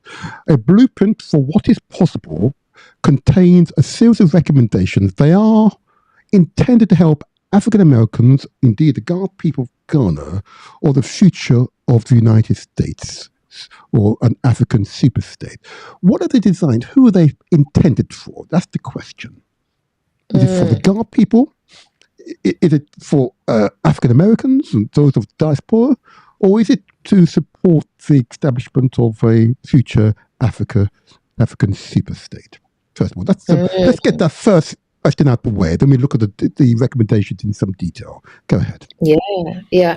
I would say the book is really for the global Black community, the global community of people of African descent. That is who the book is intended for. Certainly the case it is that the book was published in the US. And so there is, even from a kind of publishing or marketing perspective, if you will, there is an attention and appreciation and a prioritization, I would say, from the publisher, and like focusing on the Black community in the United States. And so much of the story is centered on Black lived experience in the United States. But the book also then ushers us towards a more global lens, given the work of the second part of the book, the second section, that expands into Africa as well. Right. And so the blueprint, the tools, and the strategies is really in service of helping us collectively better understand both the beliefs and behaviors that are required for us to engage and participate in the economic system differently to create new outcomes for ourselves. When I was early on in the process of developing this research, I came across, and I write about it in the book, I came across this visual. And the visual is a man of color, and he's standing in front of a graffiti wall. And on the wall it says, "Every morning I wake up on the wrong side of capitalism." And I was so struck by that, because I think it perfectly describes in a handful of words the lived experience of our people, both in the United States, throughout the rest of the diaspora, and on the continent as well. When you consider all of those isms, colonialism, neocolonialism, racism, that have really, through, again, that interdisciplinary approach where you overlay capitalism and economic systems, it brings us to the side of capitalism that is one that evokes lack, it evokes struggle, it evokes just this sense that there is no way out of this vicious cycle that has left us marginalized and left us with the short end of the stick. And so the opportunity is to think about, one, is there a right side of capitalism? Two, if there is, how do we create it? And 3, most importantly, how do we get to that side? And so those are some of the driving questions really in service of us to think about how we can have a different power position and how do we activate that. Because when you think about modern day capitalism, the 2 key roles are the capitalist and the laborers, when I was talking about wage labor before. And so we as Africans know what it means to occupy the labor position. But what would happen if we start to think about ourselves as capitalists? And again, not with the intention of creating the same outputs that we see in modern day capitalism, because many of those outputs are predicated on exploitation, extraction, violence of some sort, right? Right. But instead, how do we think about capitalism through the lens of ownership, having full and complete authority and control over the end-to-end supply chain, which can also dictate wage labor in a way that is equitable and just. And so that becomes the kind of intellectual space that I try to intervene on in terms of, okay, we know what capitalism today looks like. We know what it produces. If we think about ourselves as owners, though, what does that open up for us to create something new in terms of the outputs of capitalism that accounts for a kind of a historical appreciation for that communal focus that I spoke to in terms of how, pre-16th century, what market exchange look like, but account also for the time that we are living in a way that is pragmatic and an acknowledgement of that. So if I may them, so you're absolutely right, of course, but I want to be sensitive to many of the audiences here, of course. I'm going to ask a question of you, and I know you interpret my question correctly. Okay, in your family line, are you aware of members of your family who are directly related to those in the diaspora, maybe African Americans you're encountering now, in your family line, your direct family line? Yeah, so you're saying folks within my family line who interacted with the diaspora? No. Who may well have been enslaved and are now living in the Americas, the Caribbean or the Americas, but are directly related to you, to your family line. Are there anyone in your family line you've discovered in the United States or Canada or South America or the Caribbean or indeed here in Europe who are directly related to you, part of diaspora, who are part of that chattel enslavement of your ancestors? I understand your question. And to my knowledge, no, that is not the case. But anyone in my family line, paternally or maternally. It was important to ask that question because there's a slight difference in nuance, I suppose. Of course, I know that having spoken to many African Americans, indeed Africans in the Caribbean and so on, of course, what they would, of course, say in response to some of the narratives you've just described, of course, is that we were the tools used by European capitalists to create the incredible wealth and head start that you see today. So many of those great buildings you see were built with the blood and tears of many Africans who were forced labor and had no dignity, and indeed, like myself, have purely English names as a result. Other than that, would be deaf. See? So the base of American capitalism is, of course, founded upon African enslavement, free labor for generations, hundreds of years. So the small number of true capitalists in the United States are incredibly rich, multi-trillionaires as a result of that. And so that's, I need to inject that context in the narrative. And then a further context, and there are good accounts of African Americans becoming good capitalists. More capitalists, mind you, but good capitalists, and significant evidence of European capitalists in the United States undermining their growth. The Black Wall Street is a common one that is referred to, very common. The absolute destruction of whole economic layers in African communities across the United States. And that's been a repeated impact. So it wasn't that African Americans didn't want to participate in capitalism, it's that they were being actively and forcefully prevented from doing so. I needed to inject that because I know that having spoken to a number of African Americans prior to speaking to you, I needed to say that online so it's clear. Okay, and the final part I just wanted to inject to this conversation, to this narrative, is of course the future, and what is the way forward. Now, you touched on the Chinese hybrid you described with capitalism. We might. I've spoken to, I've got friends here in London who are Chinese and who are part of that well-organized social capitalist framework. Okay, and what they would say in response is that that they don't want to be like America. They don't want to be America. The basic needs of the people is essential. That they can have access to clean water. They can have access to a roof over their heads. Yeah? They can have access to good education, and of course, good healthcare. Okay, and of course, and with that combination in place, they have a basis upon which to find a sense of security in place within their societies.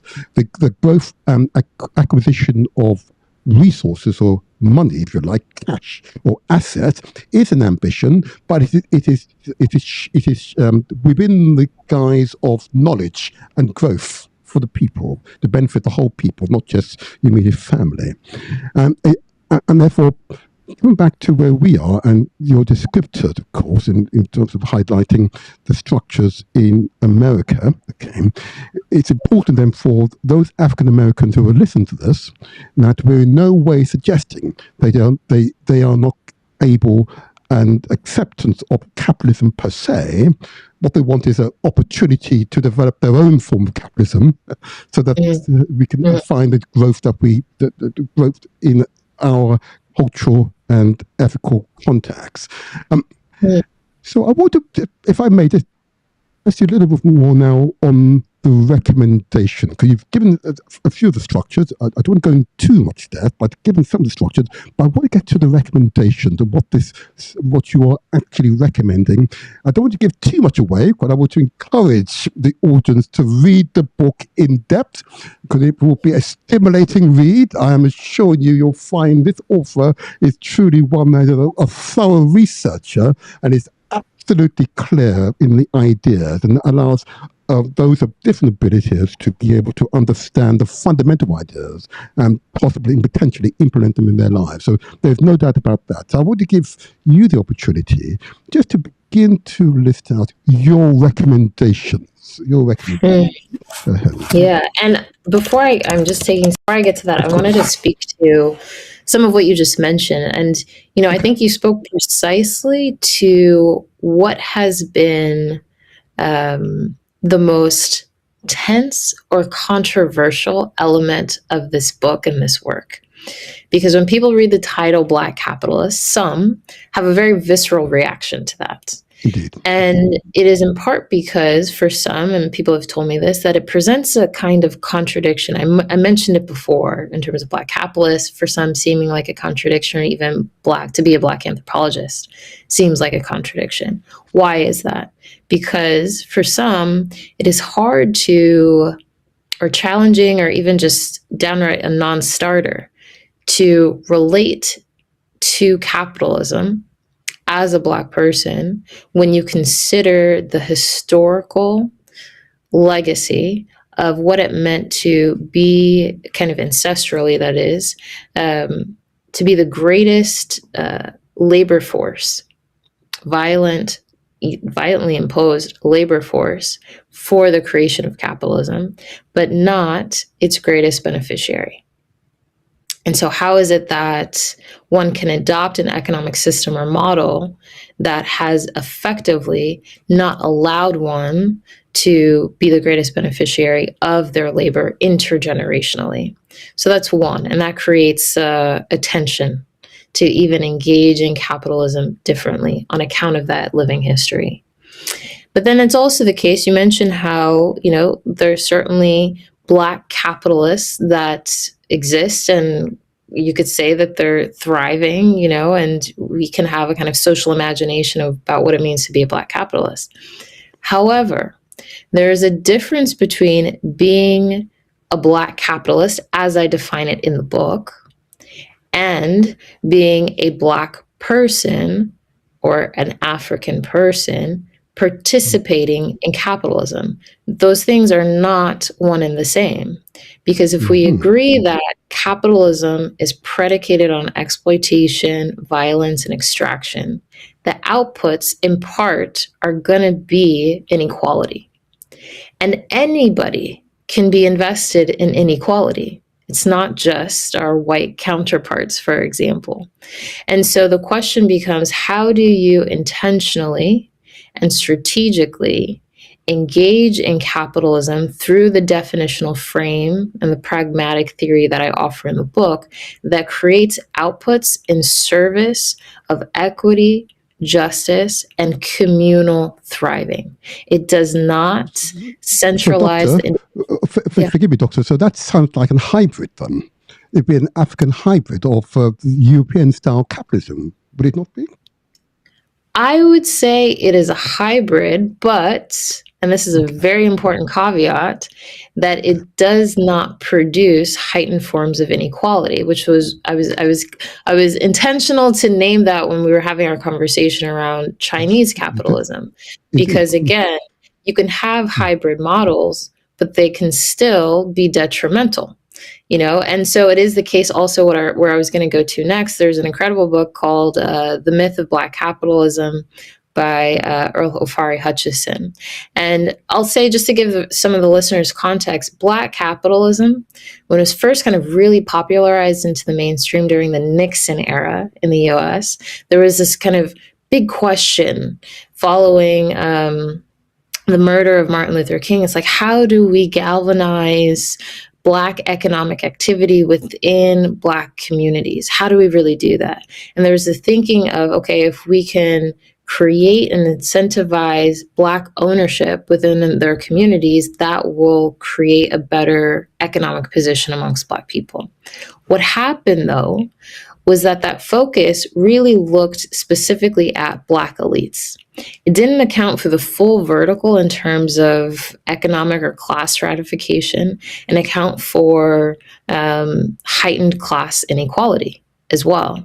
And so hence the notion of the myth of Black capitalism, because if you're only focused on the elite few, you're not accounting for the inequality that is created, and really not accounting for how you create a model that accounts for those who have very little resources as well. And so Doctor, that becomes an important frame. Again, Doctor, I've got to interrupt here, but capitalism is very fundamentals creates inequalities. Certainly the European style capitalism creates deep inequalities. I've given you a comparison of this president's bill, which effectively transferred wealth to the most wealthiest Americans, who control 80 to 90% of all the wealth created in the country. The American style capitalism is innately unequal. I need to keep pushing on this point, because I want to try to get behind the idea of who owns capitalism, I suppose. The capitalism, as you described in Africa, indeed amongst the Ghana people, it's that their form of capitalism. See, so we all own capitalism. It's fundamental because it's an economic system. It is the style and the effectiveness of our system to distribute wealth across peoples of different abilities, of different classes, as it were. Now, that's the secret. That's the mechanism I think your book is trying to hint at.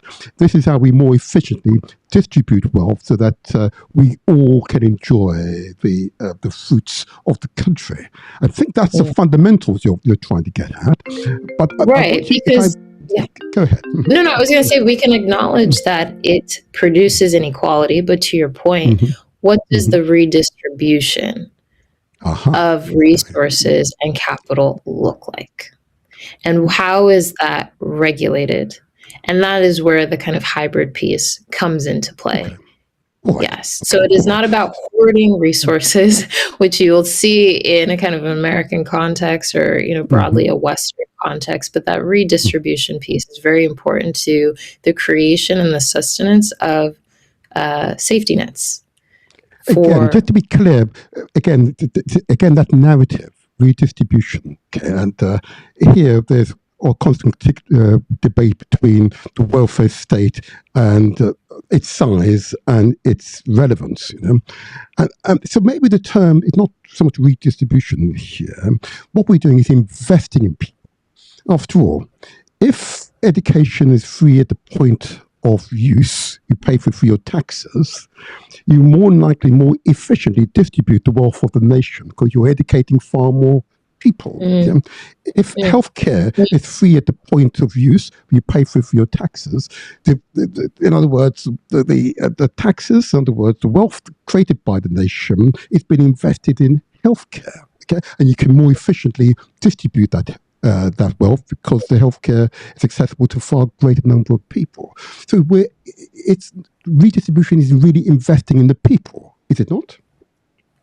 Yes, but that is precisely why the framework of Black capitalism is so important. Because if we know that there is inequality in terms of who have become the greatest beneficiaries of Western capitalism built on the backs of Africans, we also know through exactly what you mentioned, if there's evidence or a lack of evidence of these structures and where we have chosen to invest in society or pockets of societies or subsets of society, we can see the disinvestment within Black communities. And so we cannot rely, on systems or structures to do that investment work on our behalf. And so that becomes the opportunity space for Black capitalism to be galvanized, for us to think about what does end-to-end ownership look like? How do we engage in capitalism and invest in ourselves differently when we consider the lack of investment externally? And so it's really an opportunity for that kind of internal work. And even when I say internal, that definition functions doubly, both internally in terms of our mindsets and beliefs and behaviors about what we think we are worthy of, what kind of lives we believe we should live, which naturally produces the external behaviors of how we then relate to each other communally. What are the set of market transactions or exchanges and investment? Now, if we're talking about quite literal investment capital, how that shows up in terms of our beliefs beget our behaviors. And so that becomes the kind of space when we acknowledge that redistribution has not worked on our behalf, investment has not been there, and that, I would say, has been a structural and strategic choice for centuries. And so now it's really, how do we enliven that for ourselves? You talked about Black Wall Street, and people have said to me, okay, well, we've done that. This is nothing new, but we've seen how that's been completely destroyed. Communities have been wiped out because of the agenda around limiting Black thriving and instances of Black thriving. But then my response is, well, I do not yet have a solution to racism. I do not yet have a solution to colonialism. But what I can say is that we have to get very smart, very learned about how we use the tools of capitalism to preserve and protect the investment that we make in ourselves and our communities. And that becomes part of the opportunity. So please summarize, and I don't want to give too much away, because your book is a fantastic read. The recommendations, there's a few of the recommendations of solid steps that you're recommending to the African peoples of the world. Yes, go ahead. Yes. Oh, I'm going to pause there. And I've got to tell you, the recommendations are fascinating. It went into some detail. And if you are an entrepreneur, you find this dialogue unusually inspiring. If you aspire to be a business person, to run a company where you employ people and you genuinely create wealth for the people, You find this dialogue incredibly helpful. The level of detail, the level of content that Dr. Leia goes into is truly second. It is second to none. Absolutely second to none. And lastly, you've seen the style of communication as we went back and forth. It was healthy, challenging at times. Yeah, okay, but it was healthy, challenging, but inspirational. It is a thorough piece of work, and I have to say that I've not met her in person yet, but I look forward in doing so in the not too distant future. Now, I understand that she'll be in the UK imminently, and she's on a book tour. Okay, so that book tour will be particularly important, I think, first of all.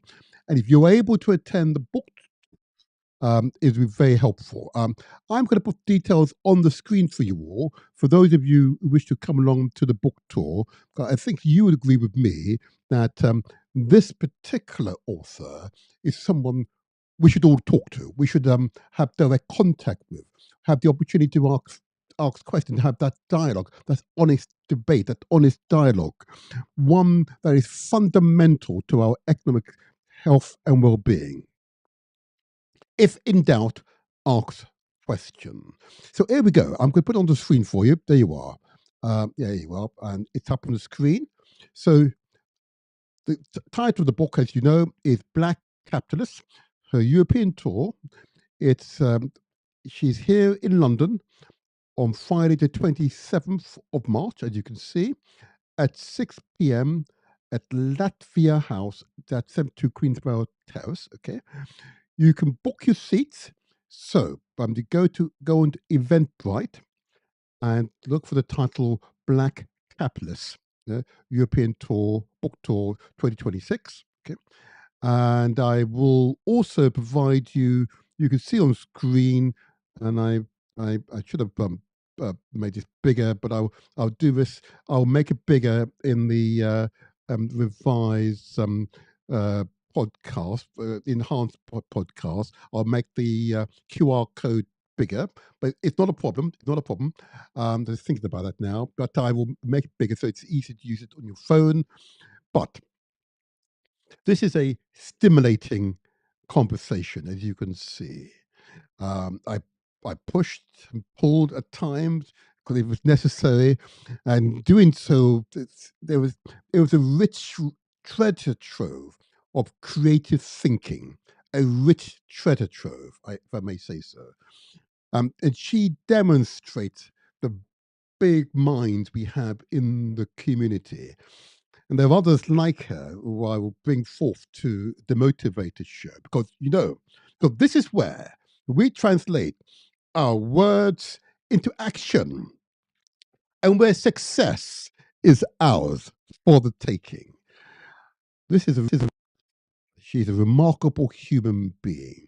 She's giving significant thought to its subjects, and she's completed her research, and she's now providing recommendations on how we can become, I'm going to use the term ethical capitalists, or indeed black capitalists, grounded in our African traditions, our African value systems.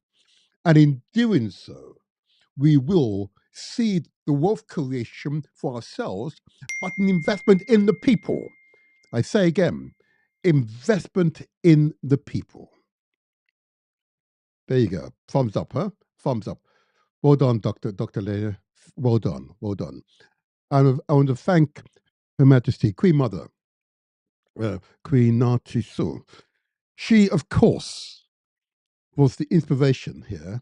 And those of you who missed the intro vid, okay, we had to listen to a few of her words, okay? A Ga woman. Full Ga, she says. I like that. Full Ga. Oh, yeah. Oh, yeah. I recommend, I'll be there on the 27th, Friday the 27th. Okay. Go on Eventbrite and look for the title Black Capitalists European Book Tour 2026. Okay. And I'm assuring you, It will be a stimulating experience. If you are in business, okay, if you're already in business, this is for you. If you want to get into business, this is absolutely for you.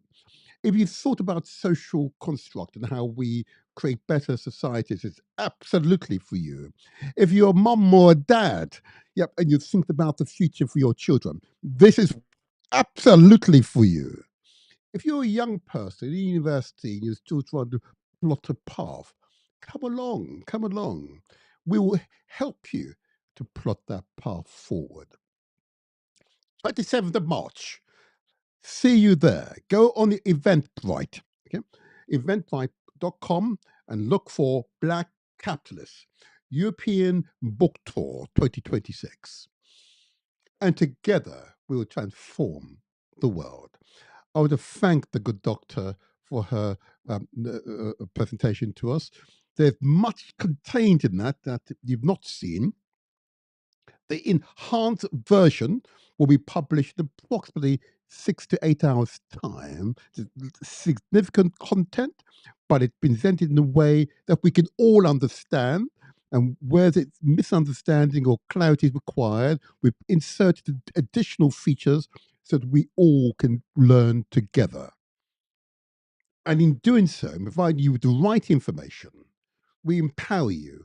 And once you're empowered, your confidence rises. When your confidence rises, you become more assertive, more directional, more clearer in your direction. In doing so, we transform your life, our lives, and the lives of all of those across the world. Oh, yeah. Powerful piece of work, a powerful piece of work. And again, if in doubt, ask questions. Beautiful, beautiful, beautiful, beautiful. Well, that was, I've just said it, I'm almost overwhelmed by it. That was absolutely fantastic. We need thinkers. I know King Kabbalah, I'm sure, will be watching this and others will be watching this. Yes, absolutely. I see Kananji's watching. Oh, yeah, absolutely. Absolutely. This is the positive dialogue we need to have. Yeah? Enough of the negativity. Enough of the negativity. This is the positive dialogue we need to have. So we build on these foundations. And Dr. Lady has given us a basis from which to continue to build. Well done. Well done. Just give us 6 to 8 hours. We'll have the enhanced version of this and they be approximately 20, 25-minute clips, but they're enhanced because it's jam-packed with useful features that allows access to the terminology, the phraseology used in the dialogue, so we all understand together. You become better informed, and in doing so, as I say, you are far more confident, assertive, directional, and you're able to take clear steps to transform your life, our lives together. That's the way forward. Absolutely, that's the way forward. All righty. Now, that was a wonderful exploration. Okay, I think my time is now up, but I will say to you all, if you've not didn't watch the earlier part of this podcast, of course, we're on YouTube. Please do so. If you haven't subscribed, it really does help us out to extend the influence of these podcasts to a much wider audience. We'd appreciate your support. If you haven't subscribed, please do so, or at least leave a note or give us a thumbs up, at least an acknowledgement that the content met with your satisfaction. You found it interesting. It simply helps us and tells the YouTube algorithm to spread the word. It does help us. Thank you. So, until the next time, I remain the motivator. I will play a part of this podcast intro video, and I'm trust you'd agree with me. The intro video provide an insight as to the quality of the content that we promote here on the Motivator Show. If you've got ideas of how we can develop guests that we should indeed invite to the Motivator Show, please write to us. Go to our YouTube channel. You see our contact details. Write to us. Love to hear from you. Your feedback is always appreciated. Thank you. So I say, until the next time, I remain the motivator. America's new power. The Black Capitalist, a blueprint for what is possible. What is possible.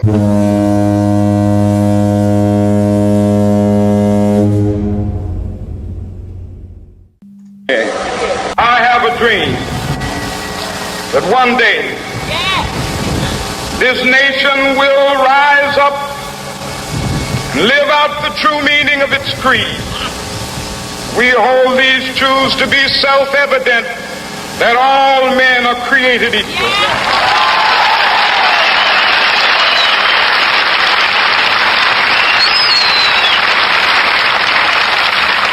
I have a dream that one day on the red hills of Georgia, sons of former slaves and the sons of former slave owners will they be able to sit down together at the table of brotherhood. I have a dream that one day,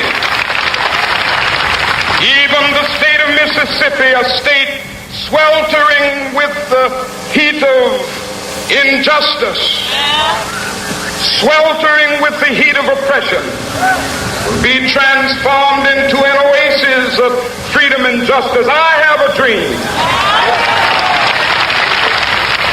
My four little children will one day live in a nation where they will not be judged by the color of their skin, but by the content of their character. I have a dream today.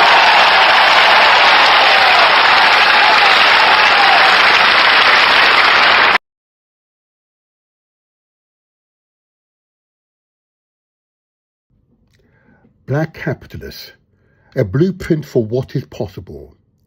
There comes a moment in history when Africans stop asking for permission and start rewriting the rules. For generations, the story of capitalism has been told as it were never meant to include Africans. Built on our labour yet close to our ownership, fueled by our creativity yet disconnected from our prosperity. Many accepted the contradictions. Others challenged it, but now a new force is emerging, clear-eyed, unapologetic, and determined to transform the system from within. This is not about fitting into capitalism as it exists. It's about reshaping it. From the streets of Accra to the trading floors of Wall Street, from Lagos tech hubs to global financial institutions, a new generation of black visionaries is rising. They are not just chasing profit, they are redefining purpose. They are proving that wealth creation does not have to come at the cost of human dignity, that success can be built without exploitation, that ownership, when guided by responsibility, can uplift entire communities. This is a shift in consciousness. It is the understanding that economic power is not just about accumulation. It's about impact. It's about building systems where opportunity is not rationed, but expanded, where innovation is not extractive, but regenerative, where tools once used to exclude can now be used to empower. What you're about to explore is more than a concept. It is a movement, a blueprint, a declaration that the future of capitalism is not to be dictated solely by its past. This is the rise of builders, thinkers, and architects of a new economic reality. This is the era of the black capitalist. Queen Mother, Kwina Tiso Soyo. She is the multi-award-winning queen from the Ga tribe of the Greater Accra region of Ghana. The sheer economic power of Africa. Secondly, they highlight that there are opportunities for us to facilitate and create wealth. Thirdly, they highlight the need to address the widening global wealth inequalities and figure out how we can channel the first two observations to reduce, if not completely, bridge the poverty gap. Trading with Africa is good economic strategy. And I'm encouraged to see that the Labour government is attempting to adopt the kind of trade approach that is fair, collaborative, and a win-win for both UK and the continent. Certainly in Africa, we want to see a trade collaboration where the idea of a commonwealth begins to finally reflect in the circumstances of the most economically marginalized of our citizens. In a nutshell, trade between the UK and Africa must seek to eliminate economic inequalities for both parties. Ladies and gentlemen, as an individual, I happen to straddle three different existences: the corporate, the business, and the traditional. And I have... Listen to the voice of the great Kwame Nkrumah, Ghana's first president following independence. In the assembly just minutes ago, I made a point that we are going to say that we create our own African personality and identity. It's the only way in which we can show the world that we are ready for our own battle. But today, may I call upon you all that at this great day, let us all remember that nothing in the world can be done unless it has the purported support of God. We have done the battle, and we again rededicate ourselves not only in the struggle to emancipate other territories in Africa. Our independence is meaningless unless it is linked up with the total liberation of the African continent.